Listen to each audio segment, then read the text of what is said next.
How are you feeling? How long have you been here? 3 months, May 17th. And what brought you? That's difficult to answer.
Eventually resulted in your being here in the hospital.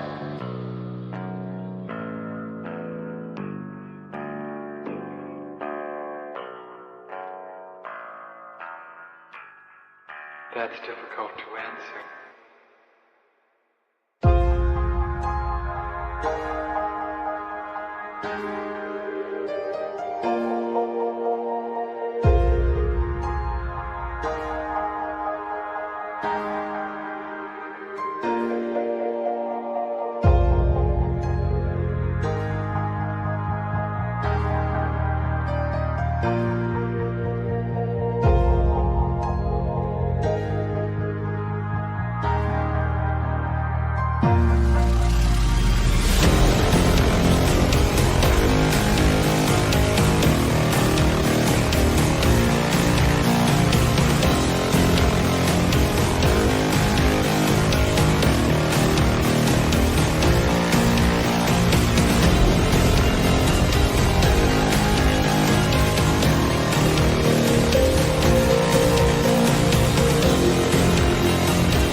this the end?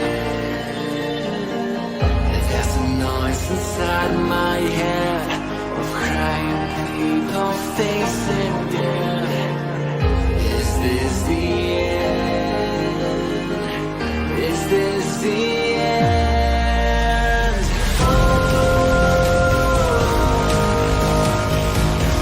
I'm burning in the stone.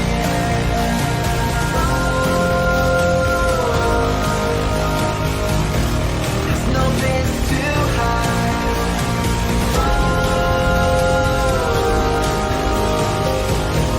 I'm burning in the stone.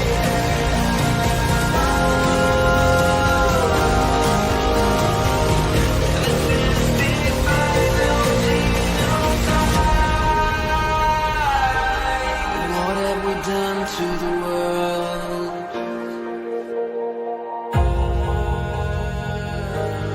What have we done to the world?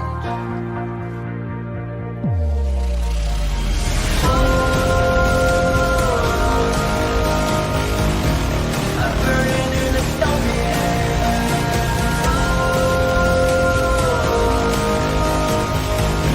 There's no place to hide.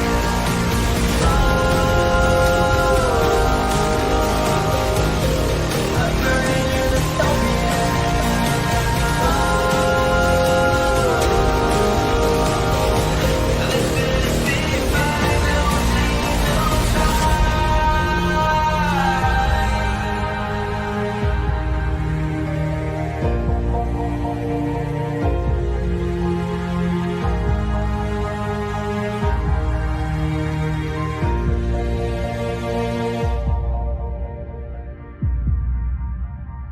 This is the final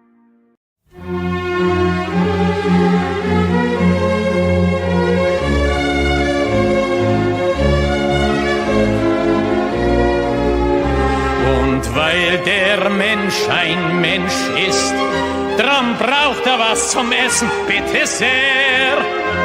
Es macht ihn ein Geschwätz nicht satt, das schafft kein Essen her. Drum links, zwei, drei, drum links, zwei, drei, wo dein Platz genossen ist, weil ich ein Genial weiter einweist und weil du auch ein Arbeiter bist.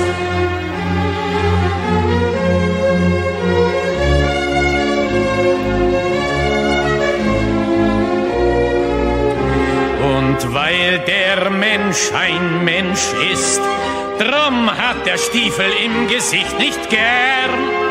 Er will unter sich keinen Sklaven sehen und über sich keinen Herrn. Drum links, zwei, drei, drum links, zwei, drei, und ein Platz genossen ist, weil ich ein Genial weiter einweist und weil du auch ein Arbeiter bist.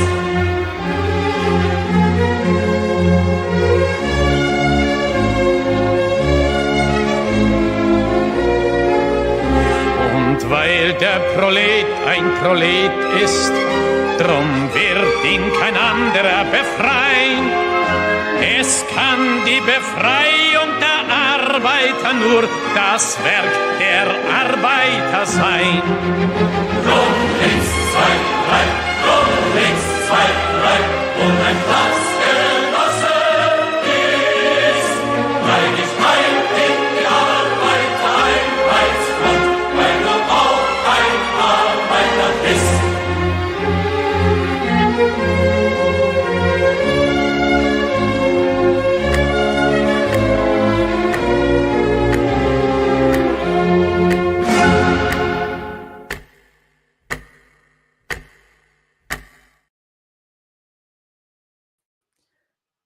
Здравствуйте, comrades. Welcome to Socialism Saturday. Socialism Saturday is when we watch the real far left, the farthest of the far left, the most dystopian of the dystopian. As a reminder, we do not watch Democrats on Socialism Saturday because Democrats are not real socialists. We don't watch liberals or progressives on Socialism Saturday because liberals and progressives are not real socialists. Very rarely do we even look at the Democratic Socialists of America, because real radical revolutionary socialists do not consider the Democratic Socialists of America to be real socialists.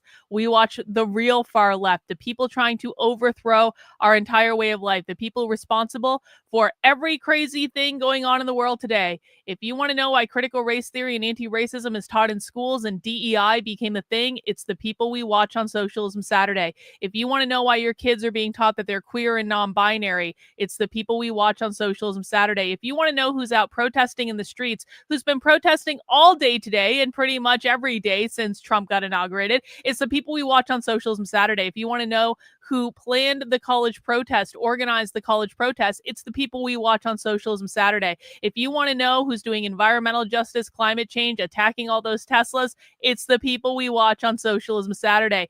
Every single crazy idea, always and forever, comes back to the radical revolutionary far left. They incubate these ideas. They do activism and organizing around these ideas. And most people don't even know what's going on because they don't know where to look for it. It's not that the left is not doing this out in the open. They are doing it out in the open. And I'm going to prove that to you tonight by showing you one of their organizing meetings. They do, not only do they do it out in the open, they post the video on the internet. The problem is most people don't know where to look. But I've been studying the radical revolutionary far left for about 4 years now. I've been embedded in their subcultures. I've gone undercover at their events. I know who their activists are. I know the organizations that are organizing. I have documented thousands and thousands and thousands of hours of this content across my channels, across my Substacks. I have written hundreds of articles. I've written multiple books, and I'm working on many more, breaking all this down. And that means I know where to look. That means I have a literal command center where I track all these people all the time so that we can tell what they're doing in real time and share that information with the world. And guys, I want to tell you, I've been talking about this week.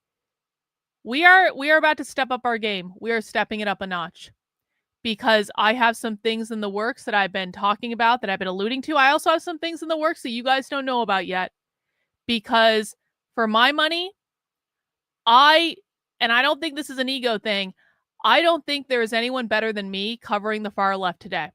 I think there are a lot of good people doing good work. I really, really do. This is not to say that other people's work is bad. I look at people like Andy No. I think Andy No is incomparable. I look at people like Stu Studio out there working. Stu Studio also has his own command center, by the way. He is doing a phenomenal job. I look at people like Jonathan Cho, who I've been chatting with lately, who has all this great on the ground footage. I'm not putting any of those people down. I'm really, really, really not.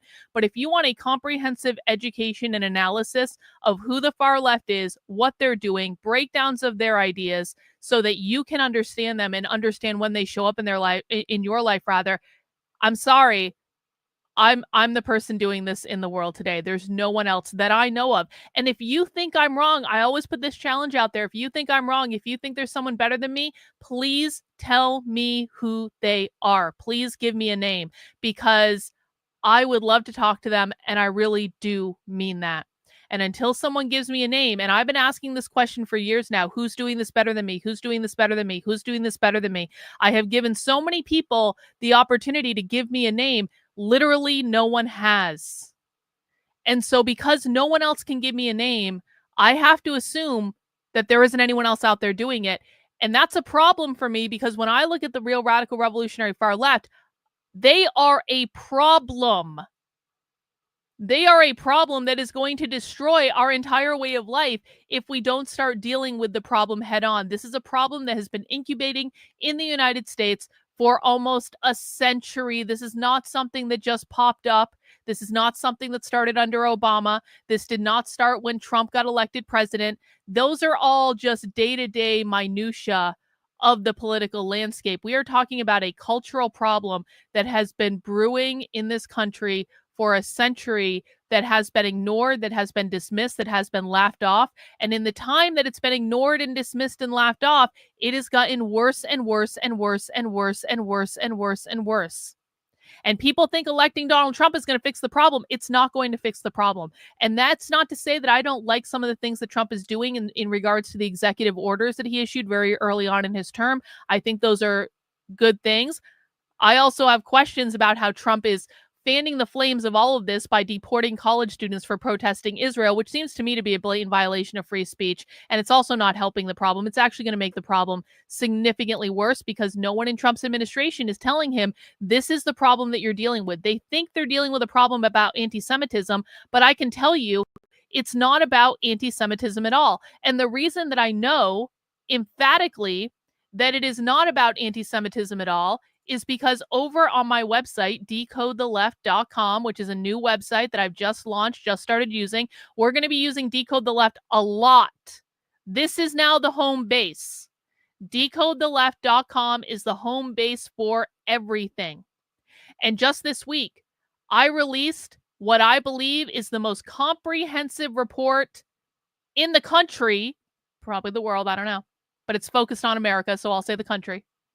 I released the most comprehensive report that I know of analyzing the groups behind the campus protests, starting from right after October 7th all the way up to present day. Some of those groups are student groups. Some of those groups are not student groups. I know no one here will be surprised to understand that the vast majority of groups that are organizing are either radical revolutionary socialist groups or they have very strong revolutionary tendencies. And no, it is not about the West. It is about capitalism. You guys have got to start understanding this. It is not about the West. It is about capitalism. They view Western values as synonymous with capitalism. And if you don't understand that, stick around. We'll make sure you know all the definitions. But you have got to understand this. The problem that the left is trying to solve with all of their craziness is that they want to abolish capitalism to create a society in which no one is allowed to own private property because they believe they will create a better world in which all resources are available to everyone. This is not about Western values. This is not about white people.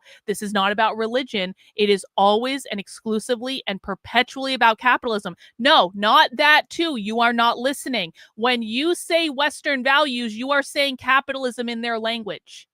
You think Western values means something different. You think Western values means white people or Europeans or Christianity or any of these things. It does not. That's your definition. That's not their definition.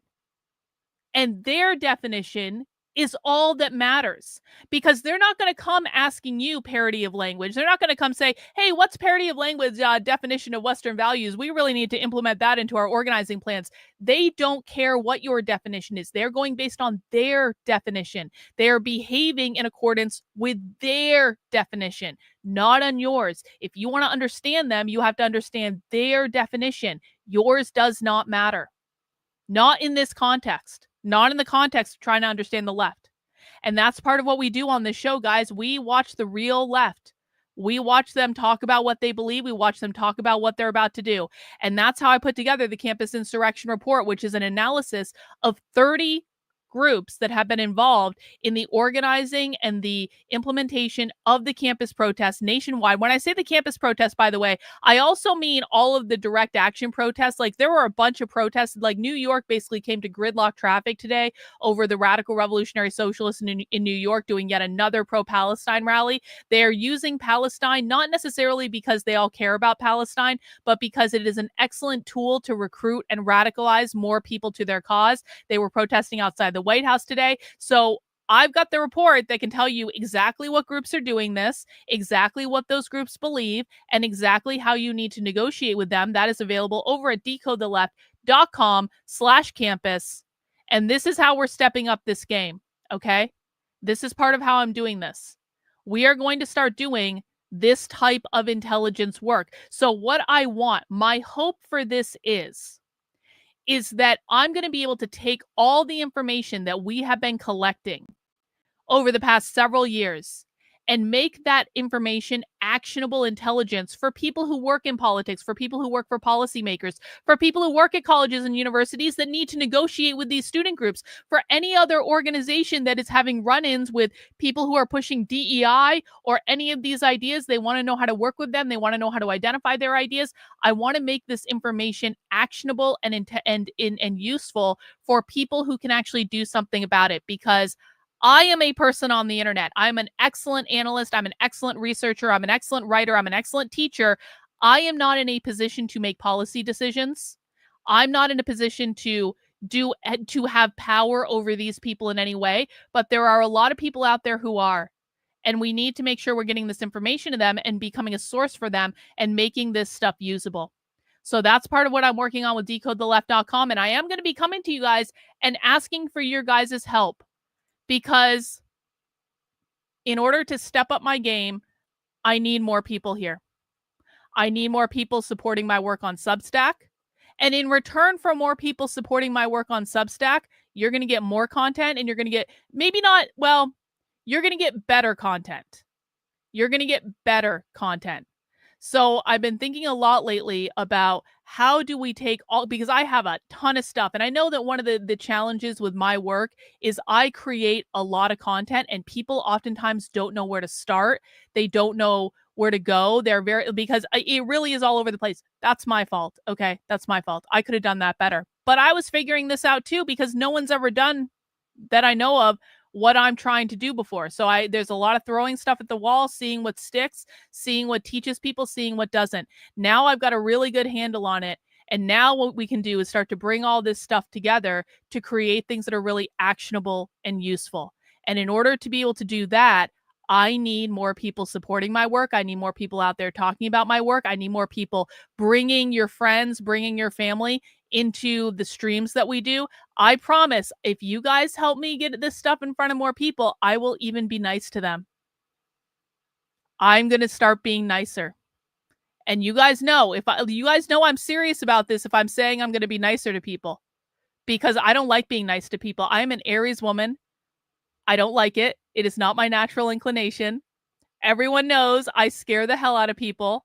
Everyone knows I yell, but I'm really going to try to be nicer, because there is a bigger picture and there is a bigger problem. And quite frankly, I'm kind of sick of fighting with people on the internet. Like, I think part of what made me so inclined to like yell at people and do that sort of thing is because I was very angry and frustrated, and it was a way to work out my feelings, I suppose.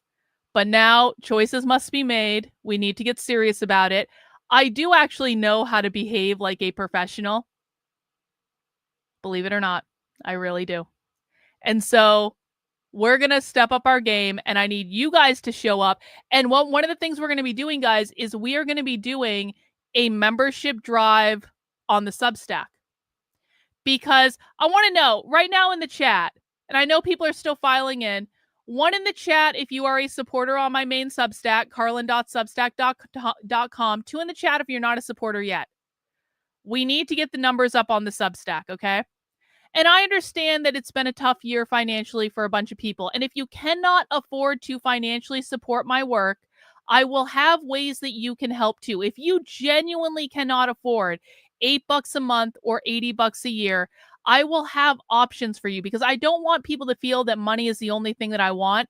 That's not the only thing that I want. It's just the most helpful thing up front, because the more money you have, the more you can scale and the more you can do. But if you can't afford it right now, that's okay. I've got things you're going to be able to do too. Okay. So we are going to be doing a membership drive, and we're going to be doing a daily challenge that's about getting my work out there. So over the next couple weeks, you're going to see a lot of stuff coming out from me. You're going to see a lot of stuff where I'm asking you to share articles. I'm actually asking you to share resources. I'm asking you to sign up for a membership. If you already have a membership on the Substack, I might ask you to sign up for a membership on the Red Menace Collective. I might ask you to gift memberships or make a larger monthly contribution if you're in the financial position to do so. Because in order to do the things that I want to do, we need more people involved, and more money helps us reach more people. And that is just the way it goes. And I know that there are people out there that believe in the work I'm doing and maybe don't know how to contribute. But you know what? You can fund some advertising. Okay. You can fund some paid ads, and that would actually be really, really, really great. So there's going to be a membership drive coming up. And if I'm asking you guys to do more, I'm going to give you more in return. I'm going to give you better content. I'm going to make sure you have resources that you can share with your friends and family that are written in a way that they are going to be able to understand. I'm going to provide you with more supporter exclusives. And this week, coming up, we are going to do more spy streams this week than we have ever done in a condensed time period before. Because I spent the last couple nights doing some research. And if you head over to decodetheleft.com, you're going to notice in the upper menu, there is now an events tab. Click on the events tab. And now the events tab is going to show you the spy streams that we have coming up this week. Now, I need everyone to be flexible with their scheduling because spy streams, of course, I don't schedule spy streams. Spy stream is when we go inside a live leftist training and we stream it live. And there is just a ton of them going on over the next couple weeks. So we are and these are all supporter exclusive events. So in order to attend Spy Stream, you have to be a supporter on the Substack or on my locals or on my Patreon or a YouTube channel member. So if you're waiting to become a YouTube channel member, now's a great time to do it. Or a Twitter subscriber. If you are any of those things, you will receive invitations to Spy Stream. On Monday, we have a major university holding a private training to teach their students how to be the best anti-Trump activists they can be. I had to dig into the bowels of the internet to find this one, okay? This is not something that you can just go on their website and find. Hey, Trendolin gifting 5 channel memberships. Let's see who got one. Everyday Therapist got one. Mass Genocide got one. Jane got one. Lone Wolf and Carol. Congratulations, everyone. You're going to be able to join us for our spy stream this week. I cannot, it would shock me if we didn't end up on the news for what's going to be in that spy stream on Monday. You're going to want to be in that spy stream on Monday. I promise you, it's going to be good. And then on Tuesday, we have another spy stream. It's a lecture about sex and immigration and migrants. That's at another major university. On Wednesday, we have 2 different things we can peruse. And actually, the multi-day thing, let's talk about the multi-day thing in a second. On Wednesday, we have another spy stream. A leftist lecture about the Gaza genocide and queer liberation. That is at another major university. All of these lectures, these are going on. These are the spring lectures that are showing up at major universities, okay? Because this is all the stuff they do as they're closing down their spring semester. So we got that on Wednesday. And then on Thursday and Friday, and possibly a little bit on Wednesday too, we have to see. There is a major, insane social justice conference that is a multi-day conference that we are going to get access to so many crazy presentations. We're going to be spy streaming all weekend, okay? And then the following week, now some of you may have seen, because I know that, so I have a webinar scheduled to discuss my campus insurrection paper. I had originally scheduled that webinar for April 30th. That is not this coming Wednesday, but next Wednesday. If you signed up for that webinar, you may have gotten a notice that I changed the date to May 1st, which is not this coming Thursday, but next Thursday. The reason I changed it is because on April 30th, there is another spy stream at another major university. And this is another one where we're going to see something crazy in this one. I promise you. And it's about trans activism. It's about the university doing programs for students to make them into trans activists. These are all at super high profile universities. Okay. So that's what we've got coming up. And there are some other spy streams going on too. This is why I put the event calendar on Decode the Left, because when you become a supporter of my work on my main Substack, karlyn.substack.com, or my locals or my Patreon or a YouTube channel member or a Twitter subscriber, you get access to those spy streams. And if I'm asking you guys to step up and start supporting in a little bit more of an aggressive way, then I'm going to deliver you the very best content on the internet, going inside all these live lectures, showing you things literally no one else on the internet is showing you this stuff. No one else on the internet even knows this stuff is happening. And this is just in the next couple of weeks, okay? So if you can support my work by signing up on the Substack, and signing up on my main Substack is really my preferred way of doing it, please do so, guys. We're going to do a major summer membership drive. We're going to get all our numbers up, and I'm going to be giving you guys challenges that you can all participate in to help bring more people into this. So for those of you who can't afford to financially support me, I'm going to be sending out articles and resources and challenging you. Post this to your social media. Send this to your friends. Bring people to this webinar. Bring people to this stream. I will give you guest passes to be able to do this stuff. We need to get in front of more people, and we need to involve more people in this. I'm also going to be doing outreach to a lot of groups that I, quite frankly, have not been doing outreach to because I just wasn't. I was getting my stuff together, okay? But it's time to step up. I'm going to be a grown-up and reach out to more conservative people, because even though conservatives have been massively misled by their influencers, they still deserve access to this information. And listen, man, I know that I give conservatives a hard time. I really, really do. But I also know that when I get this content in front of them, when they actually sit down and look at it, they see how insane it is.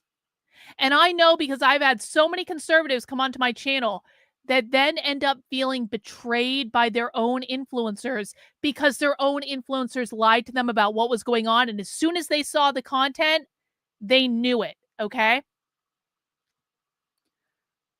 So I'm going to be doing my part. I need you guys to do your part. This is a team effort. We are all on the same team. And if there's one thing that I hope has been impressed upon you guys in recent months, based on everything that's going on in the world, no one is coming to save us. No one else is going to lift up this content if we don't do it. We know that the people that are dictating what content you're allowed to consider on the right are not open to this type of content, because this type of content destroys their narrative.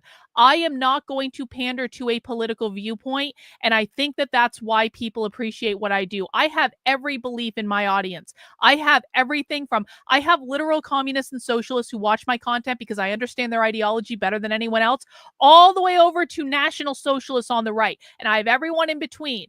I am not building a politically motivated effort. I am building an effort that is about getting to the truth of what is going on and showing people for themselves with video evidence, with primary source evidence, so that they can see what's going on.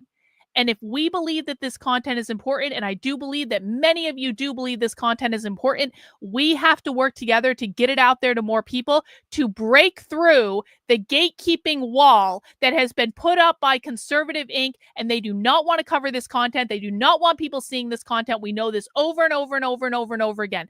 There are good people doing news and reporting and journalism on the right. There are also a lot of people that we don't have access to, because I'm never going to be on one of the big shows again. Because when I was on the big shows, it was because I was a useful tool for them to shill a narrative that wasn't necessarily grounded into reality. I just didn't know that at the time because I was so naive about all of this. I am no longer naive. I don't think my audience is naive. And we have to come together to do what we think is important, regardless of what anyone else is saying and doing. So, sign up for the Substack. Pay attention this week. I'm going to be sending out different challenges, different things people can do to help get this work out there. And we're going to do this together. And if you're looking for other ways to support my work, you can head over to decodetheleft.com/support. We've got our 4 main ways here. Of course, we do have the Substack. We have making a one-time gift through Stripe. You can also join the Red Menace Collective, which is my VIP group around my book publishing. That is a separate initiative from my main Substack. You can, of course, always pick up merch in the Unwoke Art merchandise store. We will be doing some merchandise promotions this week. And there are other ways too that I don't have on there just yet, but that is a really good place to start off. And if people just make sure they're supporting on the Substack, that would be the best, because that is support that I rely on to know how much money I have coming in on a monthly basis and an annual basis to be able to plan things out and do things. So I really do appreciate it, guys. We're going to get a lot of cool stuff done.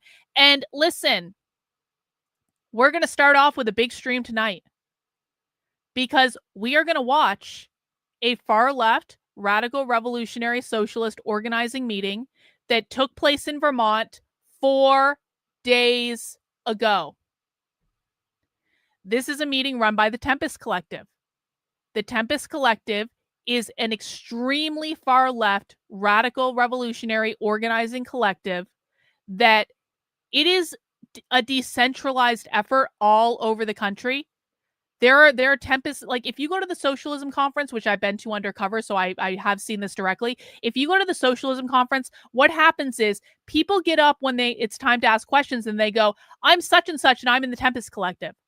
And so you're able to identify, like, there are a lot of people on the far left involved in the Tempest Collective. And for some reason, there's been kind of a boil up in Vermont over this, my home state. I grew up in Vermont. I grew up less than an hour away from where this organizing meeting took place.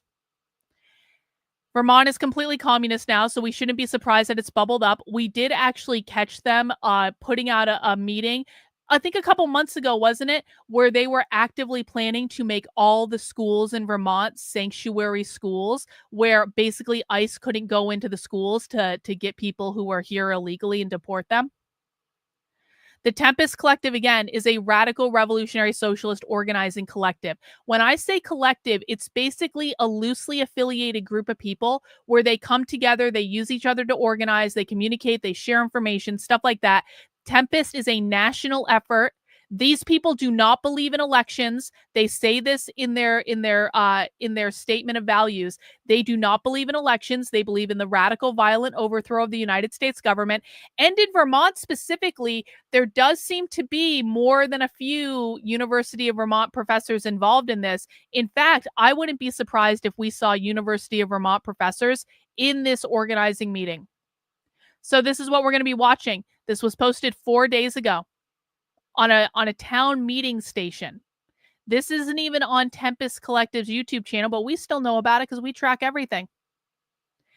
And you're going to see this has less than 200 views. So no one has seen this yet. I love nothing more than when we find videos of real radical revolutionary socialists that no one else has seen yet. This is the type of thing that you get with my work that you don't get anywhere else. So guys, we are going to be watching this. Please make sure you mount the like button for me. Please make sure you are subscribed to the channel if you are not already. And I want to thank Matthew for getting us started with our super chat goal for the day. Now, listen, guys. On Socialism Saturday, I do have a nominal goal of $100 in super chats. I think that's just to keep us honest. If you appreciate the work I'm doing, sending in a super chat, helping me reach that goal is a great way to support it, because I spend hours and hours and hours streaming on the internet every single week. And so if you can, if you show your love with a $5 donation, $10 donation, $100 donation, whatever you want, help me meet this goal. And the faster that we meet this goal, the happier I'm going to be throughout the presentation. So get your super chats in. I don't ask for super chats on every stream I do. This is just something I do on Socialism Saturday. You can send me super chats anytime. You can send me super chats on other streams too. But this is our flagship stream, so we're going to do just a nominal goal here to keep us all honest, so you guys can help me with that. Also, can I share with you guys, I have experienced an Easter miracle. I didn't anticipate experiencing an Easter miracle. It has been a really tough week for me. And you guys know all the reasons why it's been a tough week. It's been a really tough week. And you guys don't even know the full extent of how it's been a tough week. I'll tell you that. But I experienced an Easter miracle today.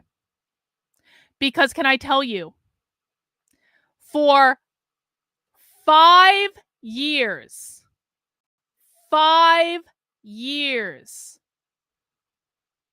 have been fighting with Facebook to update the name of a professional page that I created on Facebook that was my organizational. No, actually, I have a separate organizational psychology thing, but I had basically, after my Trump rally article went viral on the internet, I created like a public persona page that was just Dr. Karlyn Borysenko, and it was literally just like my streaming page. But because my article went viral, all of a sudden I had all these people following it, okay? And it wasn't bad. It had my name on it. It had a very old picture of me where I had a lesbian haircut, and I don't regret that lesbian haircut. I love that lesbian haircut. That lesbian haircut was so much easier. It was so much cooler in the summer. Who doesn't like having a shaved head? I loved having a shaved head. And now I've grown my hair out because my husband asked me to, and people on the internet bother me about it. Anyway, so this page used to have a lesbian haircut picture, and it had Dr. Karlyn Borysenko on it, and it wasn't a bad page, but I was like, I literally just want to be able to change the title and the photo of this page. For 5 years, Facebook would not let me change the page title or the photo of my own page. And I could never figure this out. And I tried to fix it so many times. And so, but I still posted stuff on it because I still have 5,000 people following it. So why wouldn't I post stuff on it, right? But today, I went online to post something on Facebook. And I was like, you know what? Why don't I just try again? Why don't I just try again changing the title of this page again? And I was fully ready for Facebook to tell me, no, you're not allowed to change the title of your own page again. But it didn't. Facebook let me change the title of the page. It let me change the profile photo of the page. It let me change the header image of the page. And I know this sounds like a simple thing, but this is something I have been trying to do for 5 years. And now it's done. And I changed the URL too. And it is facebook.com/decodetheleft. And everyone should go follow it and interact with it and share this stuff on Facebook. And now it's finally on brand. And I have a good haircut now. Well, I mean, some people don't like it, but I like it. I did like the lesbian haircut too. But like, so go follow the page.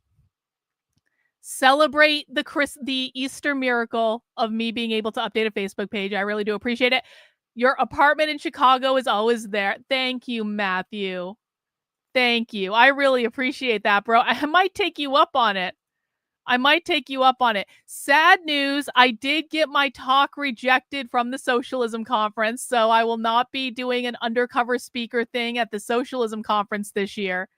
They officially rejected my talk. I was like, I bet they knew it was me because I was taunting them publicly. See, this is where I get a little ahead of myself sometimes. I was taunting them publicly, and I bet they figured it out because it was rather obvious. It was like so fucking over the top. So I'm a Socialism Conference reject. That's all right. Yeah, they watched. They knew. They figured it out. That's okay. We'll get them again someday.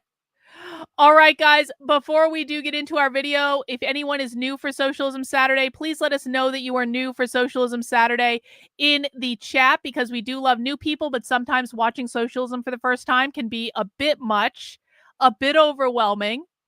And so I do want to play a video. If you've never been here before, if you're new, if you don't even know what we're doing here, we do have a set of rules and kind of a social contract for Socialism Saturday. So please pay attention to this video and it will explain the rules of what we're about to do. And then we will get right into our video. All right. For anyone that's new, we have some rules for Socialism Saturday. Let me go over them real quick. Socialism Saturday is a research group and a class. We do take this seriously. You're allowed to have fun. You're allowed to have a drink or two. You're allowed to kind of kick back and joke in the chat. However, I need everyone to understand that when we are researching the radical revolutionary left, we do take this seriously. And so if you're shitposting in my chat, I'm going to tell you to stop. If you are posting off topic in the chat, I'm going to ask you to stop at some point because it's going to be distracting to what we're doing. I need you to think of yourself as in a classroom. And I'm not talking about an online classroom. I'm talking about a real life classroom, okay? When you walk into a real life classroom, I am the teacher, you are the students. You are sitting in the desk, I am sitting in the front of the classroom. I'm standing there teaching you what is going on. If you were in a real life classroom, you wouldn't walk in, start throwing shit at the wall, yelling, saying, I disagree with you because my best friend said something different. That's not allowed. I don't care about your feelings. I'm not going to coddle your opinion. And that's going to be the way it is. And if you don't like it, you don't have to be here. But if you are in my classroom, you will respect my rules and you will listen to me. And if you do not do that, then you will be removed. and how you feel about being removed makes no difference to me at all. The expectation is if you're going to be here and you're going to be watching Socialism with us and you're going to be participating in the chat, you are doing it because you are serious about learning this topic and understanding this topic. The minute that I think that you're just fucking around or you're trolling or something like that, you're going to get put in a timeout or permanently banned, and that's just going to be the way it is. Rule number 2, don't be a dick. Do not insult me. Do not insult other people in the chat. I can do whatever I want because I am the queen fascist bitch of my YouTube channel. So I can say and do whatever I want. But if you don't insult me and you don't insult other people in the chat, we're not going to have a problem. So be an adult, rein that shit in. Number 3, no whining. I don't care about your feelings. I don't care if you feel personally attacked. It makes no difference to me at all. And I promise you, I care about your feelings a little bit more than the left does. So if you can't handle me, you can't handle the left. If you start whining and complaining because you don't like the rules or you think you're being treated unfairly, you can just leave, bro. There's the door. You don't have to be here. Number 4, listen. Our job here and why we do Socialism Saturday is to listen to what the left is saying, to listen to what real leftists are doing in the real world. This is not to support your confirmation bias. This is not to support any conservative bullshit narrative that you may have heard on Glenn Beck that one time. This is not to be what you want it to be. This is to engage with reality. We need to listen, we need to actively listen, and we need to understand the left better than they understand themselves. That is the purpose of this exercise, okay? As part of that, I do ask that people refrain from debunking. You do not have a single debunk in your arsenal about the left is stupid because of reasons X, Y, B, and Z, or the left is her hypocrites for reasons X, Y, B, and Z. You don't have a single debunk that we haven't heard before, okay? And every time you put energy into debunking, that is energy that you're not putting into listening. So if I see you debunking, I'm going to tell you to stop because you need to put that energy into listening instead. Lastly, break the rules of my chat or disrespect me in any way, and I'll just kick you out, and that's the way it is.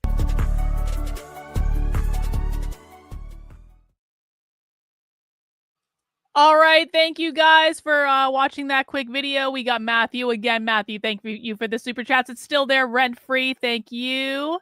And we got Todd in with the super chat as well. Thank you, Todd. Hey, Reagan, can we get maybe a version of that video where I'm not coughing in the middle of it? Can we edit out the cough? The cough drives me crazy. I know I cough on stream all the time because I talk a lot. And eventually my throat gets dry and I don't hydrate like I should and all that stuff. And we can talk about my hydration issues later. But can we get that cough on that video drives me crazy. Just that one part it drives me crazy. I really appreciate you doing that, Reagan, and only if it's not a big deal. All right, guys, we're getting into the video. If anyone has questions about what is being said on this video, please make sure to chat in your questions. We will answer them. We are watching the Tempest Collective. This is a meeting that took place this week called Strategies of Resistance, and it was at the Fletcher Free Library. My friend Dan Kleiman pointed this out on Twitter. He's like, oh, look, Karlyn, they're organizing in the libraries, which of course they're allowed to do, but we should take note of that. All right, guys, let's get this party started. Let's get started. Welcome to this meeting, Strategies of Resistance, Workers' Power Against the Trump Regime. So, Workers' Power Against the Trump Regime. Oh, this is going to be a great one.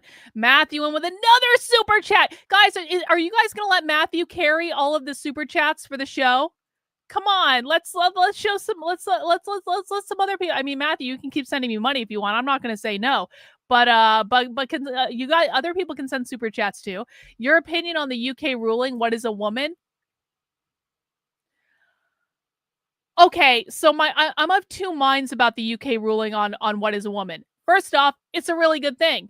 Having that type of legal protection is never a bad thing. I think that it's an important I think it's an important stake to put in the ground, and I'm really glad our side won that battle. And I think it's, we know, of course, that one of the things that the left wants to do is they want to abolish gender entirely. They don't just want to abolish women. They don't want to abolish men. They want to abolish gender entirely.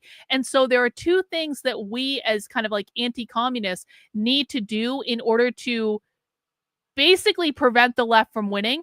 We need to protect the gender binary and the nuclear family. If we do those two things, the left loses. No matter what else the left does, if we protect the gender binary and we protect the nuclear family, then we win, they lose. So in terms of having a court ruling, even though it's in the United Kingdom, saying that You are not a woman if you were not born a biological woman.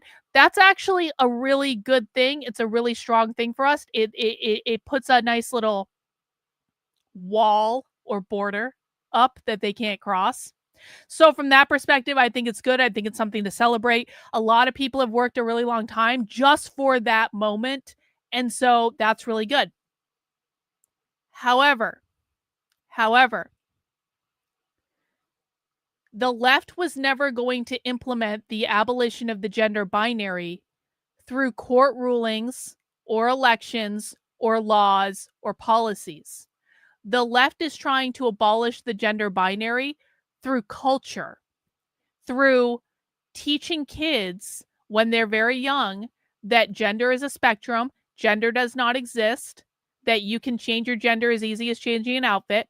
The left is fighting the cultural battle. So while I think a court decision is awesome, it actually doesn't stop the cultural battle that the left is fighting. And we need to be able to acknowledge that and acknowledge that that cultural battle is actually the battle that we're fighting. This is one of the battles in a much bigger war. So I should say the cultural battle is not the battle we're fighting. The cultural battle is the war we're fighting. The cultural battle is the big picture. This ruling is just one battle, and it's an important battle, and I'm glad we won it. But that battle alone is not going to end the war, and people need to be aware of that, and they need to acknowledge it. So celebrate it, but also understand that there's a bigger picture here, that we cannot let our guard down, and we still have to keep, moving forward, even though we had a nice victory. That's my opinion. My name's Ashley Smith. I'm a member of the Tempest Collective Oh, and the Vermont UVM. Coalition for Palestinian UVM. Liberation. Tempest is a Matt revolutionary Dial socialist again. organization with branches and members all across the United States, including one here in Burlington. So I just want to set the stage before we call up our speakers. Because I think everybody was probably out on the protest on Saturday, which was like the dam broke of all the pent up rage, anger, fear, frustration all across the country. And the estimates are as high as 5 million people hit the streets on Saturday, which was such a wonderful thing to be a part of, because we've been enduring practically, now what is it, 3 months of unrelenting attacks on working class people, on our wages, benefits, especially public sector workers who've been laid off, essential social programs robbed from people who are at the edge of survival, at the edge of poverty, especially people with disabilities who are at the risk of homelessness now with the pending Medicaid and cuts to SSI. So I think we gave a massive signal that the resistance has woken up and people are preparing to fight.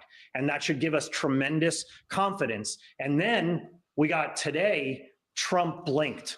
He put these insane tariffs on the world economy that were about to thrust us into a global recession overnight and a pandemic bank run or a Great Recession bank run like we haven't seen before. All the treasury markets were seizing up. So the big capitalists called Trump and told him to sit down and shut up, which he did today. So he relented, but he's not relented from the trade war against China. He actually increased tariffs on China to 125% and maintained 10% across the board tariffs. And that's just a sign that Trump will not relent.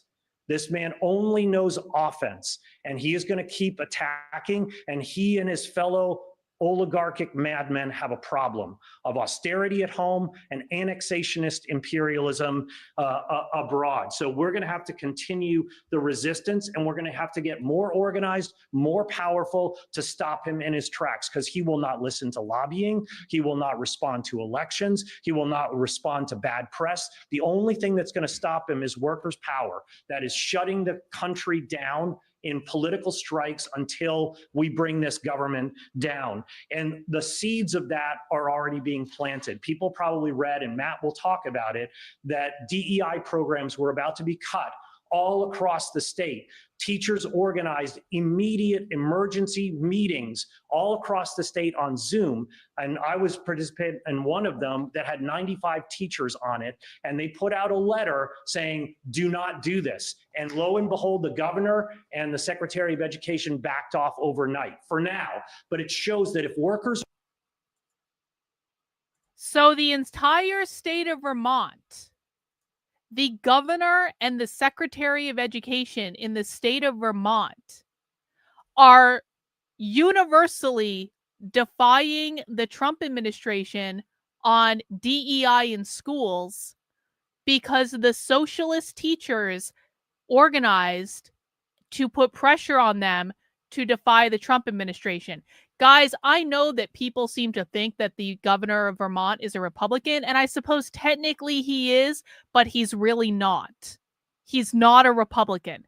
I don't even know how to describe him, but like, if he is openly defying the Trump administration because the socialist teachers told him to, he is not a Republican.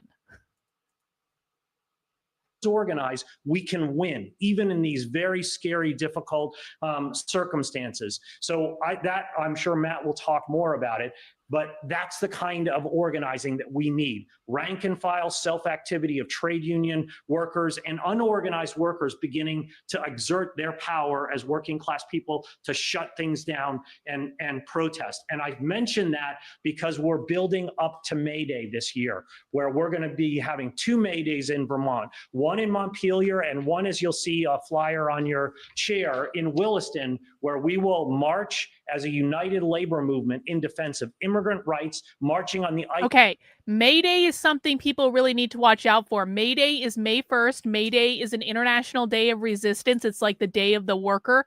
And so you're going to see a lot of far left organizing around Mayday. I actually just did a project last night where I started to compile all of the different leftist groups that are organizing around Mayday. So everyone should keep an eye out look for anything with May 1st. If you find any sort of protest material or anything that says Mayday or May 1st, please send it to me. My DMs are open on Twitter. And so if you see something, let us know, because you're going to see a lot of this stuff coming up over the next week or so.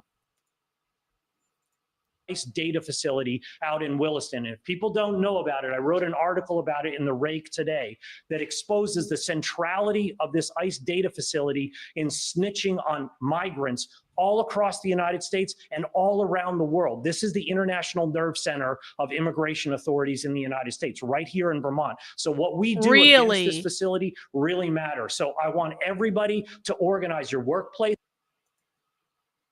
They're organizing against a central ICE facility in Vermont. I told you this was going to be insane.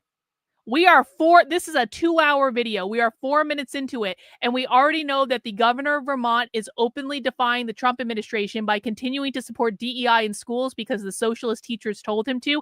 And we now have them on video saying that they are organizing against one of these central ICE facilities in Vermont, just openly. That exposes the centrality of this ICE data facility in snitching on migrants all across the United States and all around the world. This is the international nerve center of immigration authorities in the United States, right here in Vermont. So what we do against this facility really matters. So I want everybody to organize your workplace, your trade union, and turn out on Mayday to say that we will not tolerate migrants getting attacked in this kind of way here in Vermont, across the country, or anywhere around the world. So hang on.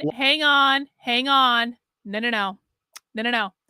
First of all, if you want to know who's paying them, go to decodetheleft.com/campus. I put together a comprehensive report of all the groups that are organizing the protests, including their funding sources. And what you're going to find out is most of these groups are completely 100% self-funded. This is not George Soros. This is not USAID. This is not some NGO. The Tempest Collective, specifically the Tempest Collective, which is what we're watching right now, is entirely self-funded. They are self-funded through dues. They are self-funded through donations. They are self-funded through, if they do an event or something, people will pay money to go to the event. But these are not, this specifically, radical revolutionary groups are not funded by George Soros. for the most part. Every once in a while, you'll find some random connection where, okay, someone at the group had a connection to something. But for the most part, we need to assume that these groups are self-funded until we have evidence otherwise. So conservatives tend to do the opposite of that. They tend to assume that like George Soros is funding everything, or now USAID was funding everything. And that usually ends up just not being the truth. So self-funding. Long-winded preface, let me introduce our wonderful set of panelists tonight. I'll introduce them in the order in which they'll be speaking. First, we'll have Helen Scott, who is a member of the United Academics, AFT Vermont, and a member of Vermont Tempest. After Helen AFT will be is the teacher Ayanna union. Curran-House, who is a member of the Graduate Student United, GSU Palestine, and the GSU Palestine Solidarity Caucus. After that, we'll have Matt Guile, who is a teacher in Winooski. He's a Winooski School District librarian and a member of the Winooski Education Association Executive Council and the Green Mountain DSA Labor Solidarity Captain. I didn't know you were a captain. Wow. But you're a captain. We've seen him before. And Heather Bauman will be our final speaker. She is a member of MC Support Staff United, AFT Local 5223, Vice President of Healthcare for AFT Vermont, and a member of the Vermont State Labor Council. So each of them will speak for 8 to 10 minutes, and then we'll have an open discussion. So hold your questions. Bro, this is not the deep state. These are radical revolutionary socialists. They're not the deep state. And I'm going to recommend that you start asking questions. Now, you did just ask a question who's funding them, but it wasn't really a question. You were trying to imply that George Soros was funding them. This is not George Soros. This is not the WEF. This is not the globalists. These are radical revolutionary socialists. This is not the fucking deep state. Please hinge into reality. Please. And comments, and we want an open discussion so that we really can get into the brass tacks of how we're going to organize a fighting labor movement against Trump here in Vermont and across the country. So with that, I'll call up Helen.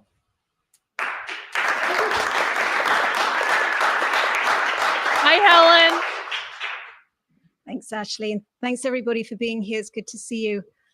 So basically, the essence of the Trump regime, what they're actually about, is a huge attack on the working class. Like everything that they're doing, they have internal divisions over certain things like tariffs. But when it comes to the key platform, deregulation, tax cuts for the rich, slashing public spending, they're united. And all of the major planks of this platform are anti-working class, decimation of the public sector, mass layoffs of federal workers, attacks on public health and education, cuts to benefits, criminalization of diversity, equity, and inclusion, rollback of disability rights, reproductive rights, and trans rights, dismantling environmental protections. All of these will have a devastating impact on the lives of workers. And for each group that's being directly scapegoated within this, there also lies an attack on all workers.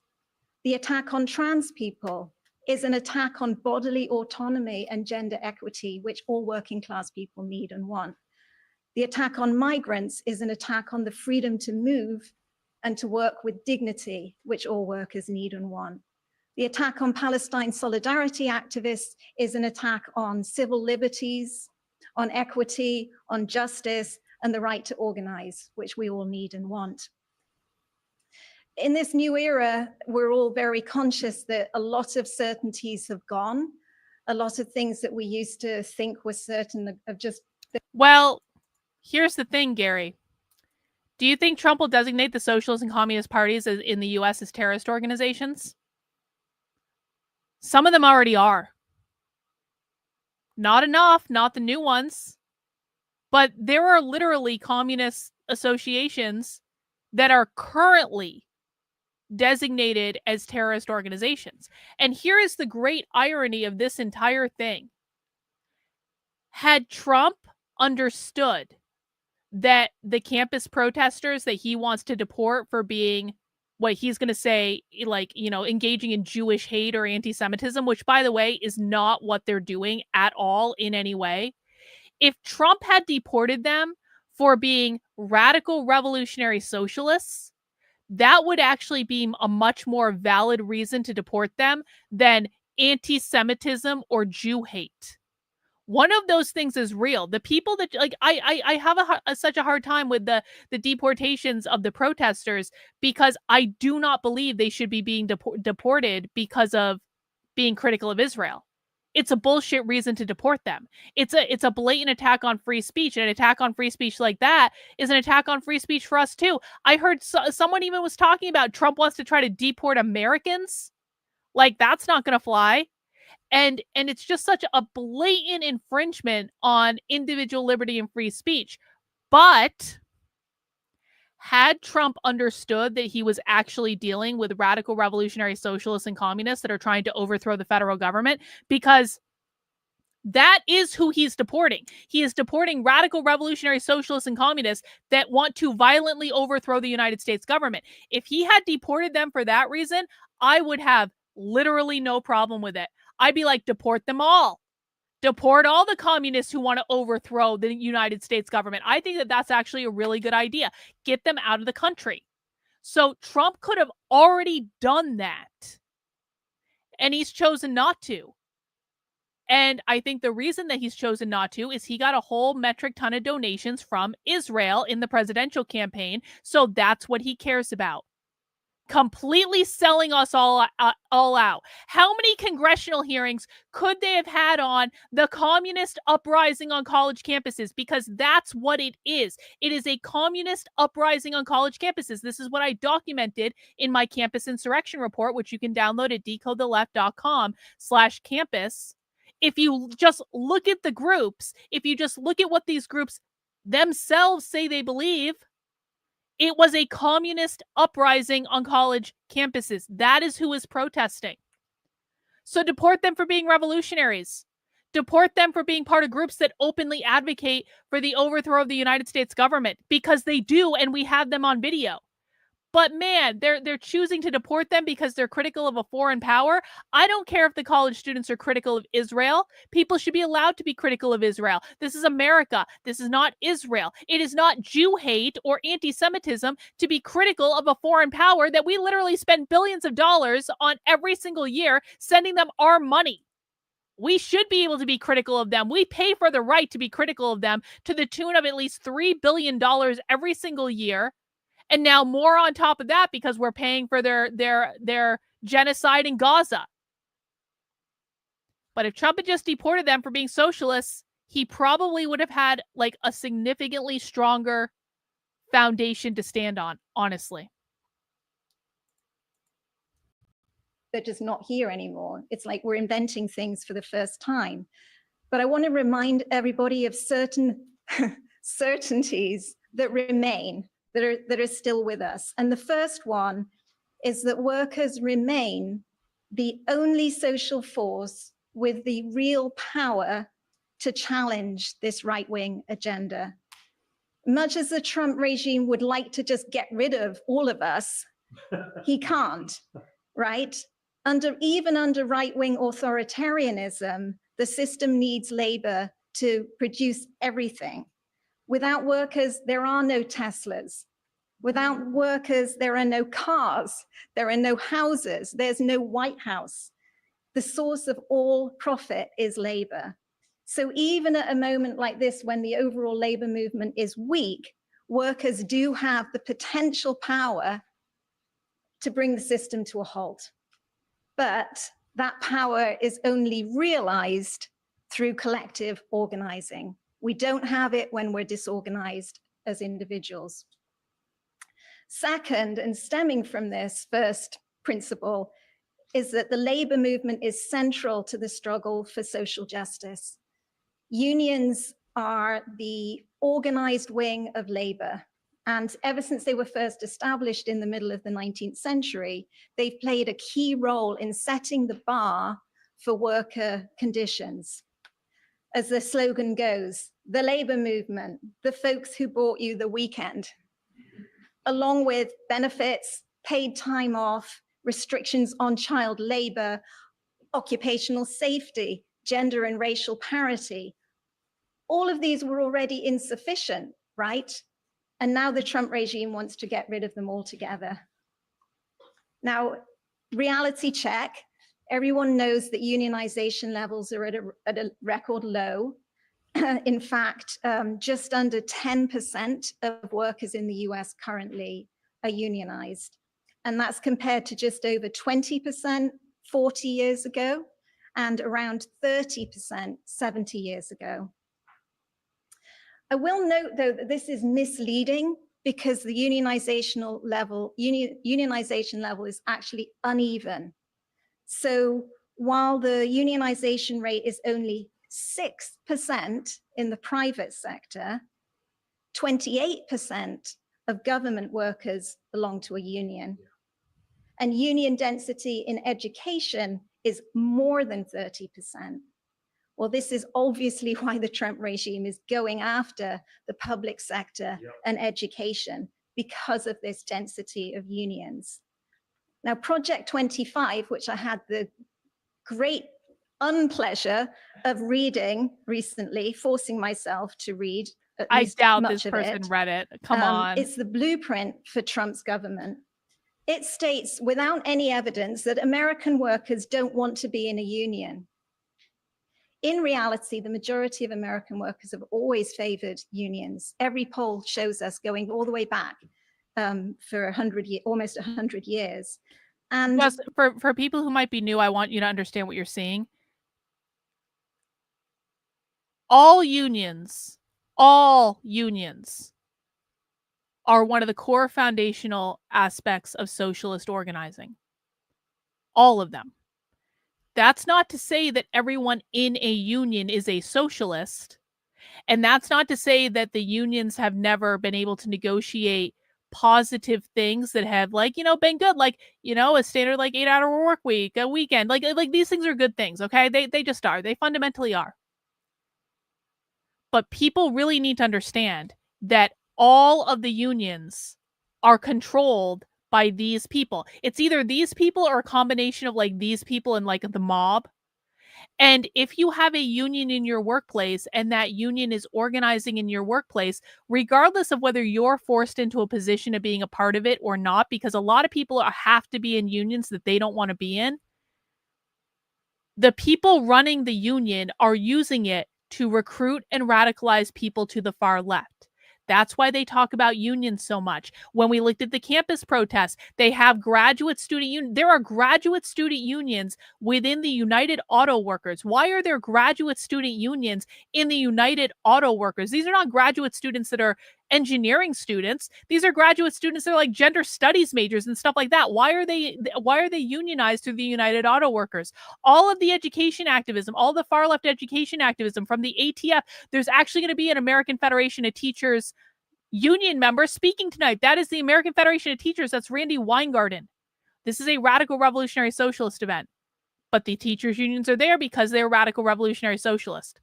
And so for my money, like, if you don't have to be a part of a union, like, unless there's like a very good reason for it, do not participate in the union. Like, and again, I say that understanding that there are good things that the union does and that there are benefits. And if you think the benefits outweigh the radical organizing, then that is your choice that you have to make. But just go into it being hyper aware that these are organizing apparatuses for the far left. And that is fundamentally what they are. Yeah, so we got an example here. I'm union, they can do good things, but if they get co-opted by radicals, it goes downhill fast. And it's getting to the point where the radicals are specifically planning in the open that unions are one of the ways they're going to radicalize people to the far left. And they've been talking about this for a while. So recent polls show that 70% of American workers want to be in a union. And that figure has steadily increased even while unionization levels have declined. It's not surprising because union workers have better pay and better conditions and more control over their work. Now, Project 25 also argues that unions unfairly exclude non-union workers. Why should they get better pay? Like they're going to raise everybody's pay? No, of course not. They want to drive down everyone's.